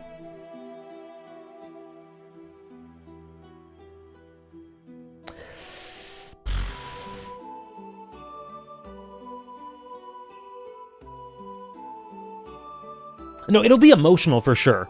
It'll be emotional without a doubt. But I don't think it'll be sad at all.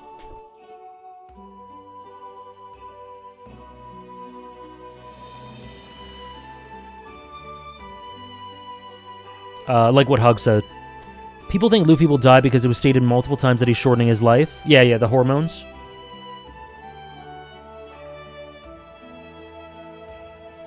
I'd love for Luffy to visit Ace's grave before end of series. Me too.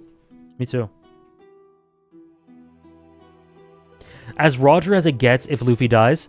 But Luffy's... It's true, but I feel like the series has gone out of its way to distinguish that Luffy is quite a different... Like, he's got the same spirit in some ways as Roger, but he's still quite a different person. And the tone of Roger's death is just different to me. I don't know. I don't think... Yeah. The real question is, does Sabo die? I don't think Sabo dies. But I think he probably gets close to dying. So, we've hit 2 hours. I am curious. Dragon die? I can see Dragon dying. I'm curious, is there anything left with regards to specifically, we're talking about end of series, but specifically Elbaf that we've talked about here that you guys want to bring up again? Anything else about the... So, we talked about all the different nightmares the crew could have. There's probably no reason to reiterate that. But just let me know if there's anything else about this arc you want to talk about. Rocks D. Zebek probably in a future arc? I would imagine so. I would imagine so.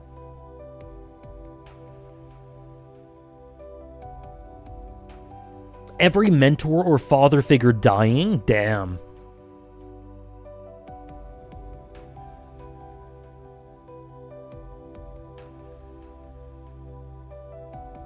Yeah, I don't know, Sanji.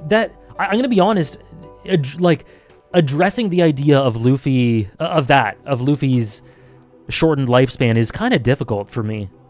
For a bunch of reasons. I don't know. The final antics for this arc? Before this arc started, I was in on Blackbeard somehow appearing. Or not for the final antics, that isn't it. Probably some Holy Knights stuff. Some Holy Knights, some combination of Holy Knights. Will the Atom Tree still be standing by the time the arc's over? Will it have some sort of focus? I think it will. I don't think it's as large a focus as some think it will have. The Atom Tree stuff strikes me as the Zoro visiting the grave thing, a little bit. Not to the same extent, but because I do think it'll be addressed somehow, but I think people are kind of putting too much expectations on it, a little bit. Shanks showing up. I think Shanks needs to be addressed somehow.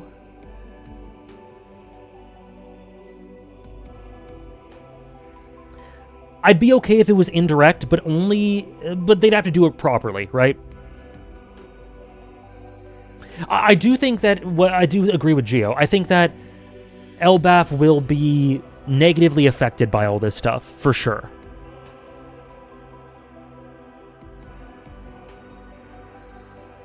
I keep making the comparison of Fishman Island, of how Fishman Island, and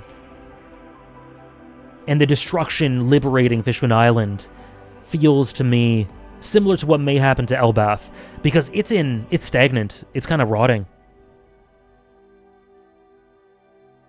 What do you think Luffy's true dream is? There's a theory that Luffy's dream is for everyone to become a pirate, because in his eyes, pirates always do what they want and don't diverge from their dreams. He wants them to be honest like he taught Kobe. Same as before. I think it has something to do... some relevance that could be pertaining to, maybe to Robin because of her reaction. I don't really have any thoughts on exactly what it is, but larger than life, and he needs the influence he would gain from being king of the pirates before being able to do it. I don't like the idea that his dream is for everyone to become a pirate. I don't actually like that. I hope that doesn't happen, because to me, unless the definition for pirate completely changes, to me that feels like very not Luffy. Something to do with Luffy is that he doesn't force people into doing stuff. Or rather, he's matured into a point where... How do I put this? Because he tried to force Usopp, right? He doesn't try to force people into doing stuff that they don't actually want to do. And I guarantee lots of people don't want to be a pirate. I don't know, it just feels not very Luffy to me. What are my thoughts on Shanks maybe dying at the end of the series? I don't think it'll happen. But, if it does, I'll be very sad.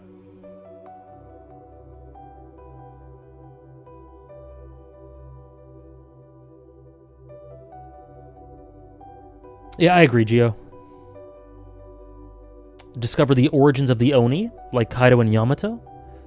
We did see some aesthetic allusions to that. Massive party, maybe. That could be amazing. I mean, every arc ends with it, right? Maybe something to look forward to is the Giants finding out the hero that took down Big Mom wasn't actually Luffy, but the man they sank to the bottom of the sea, and how they would handle that. I'd be down for that. Again, sort of perception, right?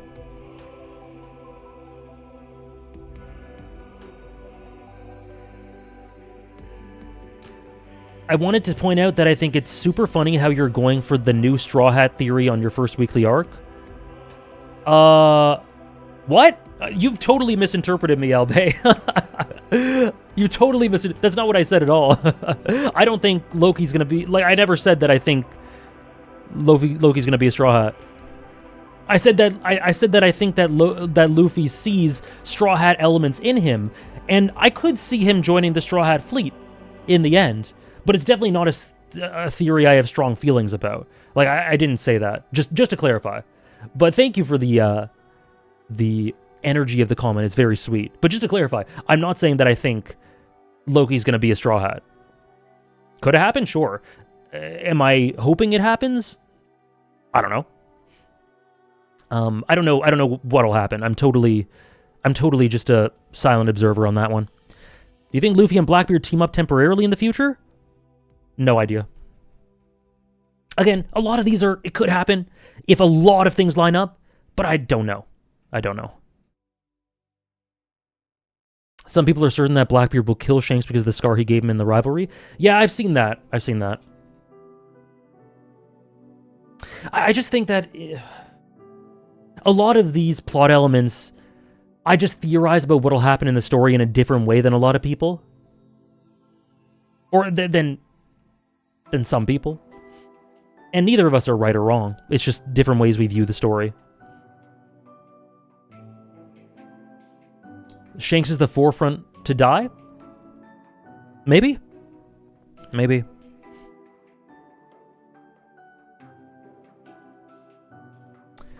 I see Luffy's dream as to obtain true freedom from what is needed to live. Every race has enough food, electricity, etc. that they need to live, and not just the elites. He isn't smart enough to verbalize this, for everyone to have freedom means they would have enough resources that they don't need to steal from others. I could see something like that. Would I be disappointed if Loki was truly bad? No. But my feeling right now is that he isn't. My feeling right now is that he isn't. If I had to bet, I would say he'd ultimately be a net positive for the Straw Hats.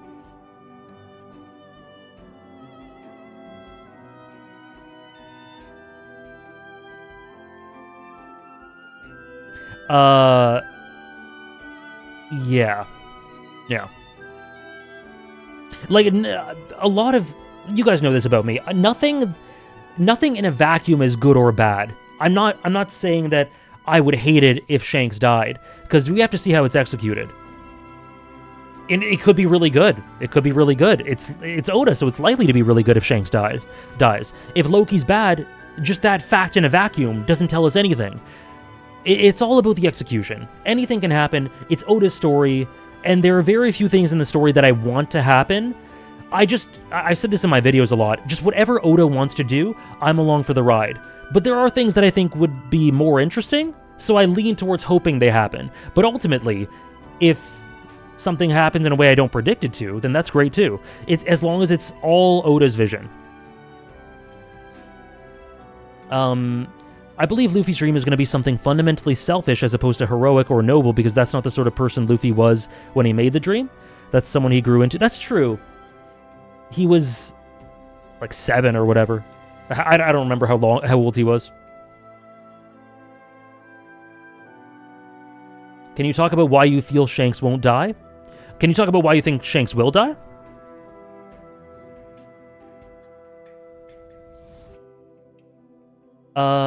That's true. That's true. Regarding Emu, do you think he's the infantilized type of villain, like Orochi or Spandam, or is he the megalomaniac narcissist type like Crocodile or Doflamingo?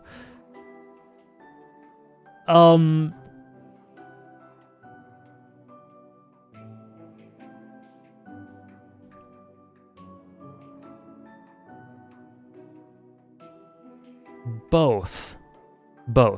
I don't think they're mutually exclusive. I don't think they're mutually exclusive, and I think there are aspects of both that I interpret to be part of Emu. Oda can use plot facts to foreshadow or hint at stuff, but it isn't a guarantee just because said fact exists. He makes twists all the time. Yeah. Yep. See ya, Gio. Have a good script writing session. I think I'm going to end as well, unless anyone has any final thoughts. I am waiting for one answer, but outside of that... Hello, Kef, by the way. Hello, Kef. Shanks' final boss and Luffy kills Shanks. So that's one of those things that I'm pretty sure won't happen. Pretty sure. But we'll see. We'll see how things continue in 1143. Rate Urouge's aura. Okay, before today, Urouge's aura was 3.5 out of 10. After today, Urouge's aura is 5 out of 10. 5 out of 10.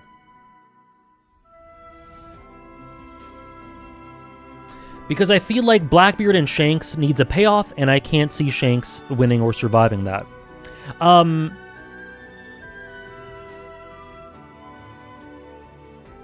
And I would say that I view Shanks and Luffy's promise to end in a way that is incredibly maybe not wholesome, but incredibly fulfilling and positive. Since the beginning, to me, it's been very One Piece that Luffy and Shanks' promise that's been consistently held back from us. In Marineford, like, at this point, their promise is going to be fulfilled, and I think it's going to be fulfilled in a way that does not leave any regrets, that Luffy can look back on with happiness and joy, and Shanks can be happy for the part he played, because it's been held back forever. So I just view it to be very One Piece for that promise to be fulfilled in a way that ultimately, whether they fight each other, whatever, that ultimately is incredibly positive, and that Luffy can look back on, and that Shanks can look back on, whether he dies or not, with happiness. I don't think that fits in with Shanks, with Blackbeard killing Shanks. And my vision for what my vision for Shanks and Luffy's promise supersedes in prioritization my vision for Blackbeard and Shanks' payoff. That's just how I think of it. Am I confident? Not super confident. No.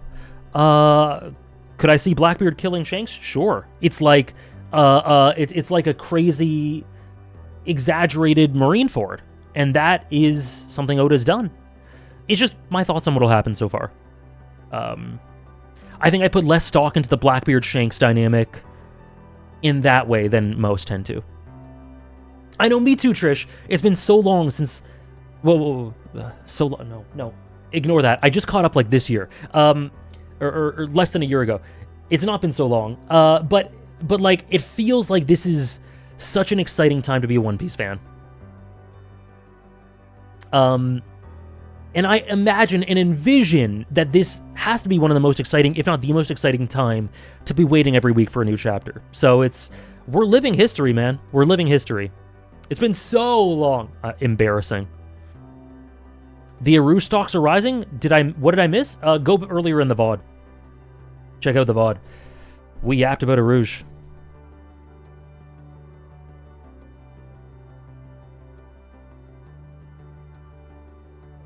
It is going faster. That is true. With regards to the length comments, it is going faster. And Moog asked about any thoughts on the heaven layer of Elbaf. We talked about it a little bit. Just that I think it'll have some correlation to Skypiea.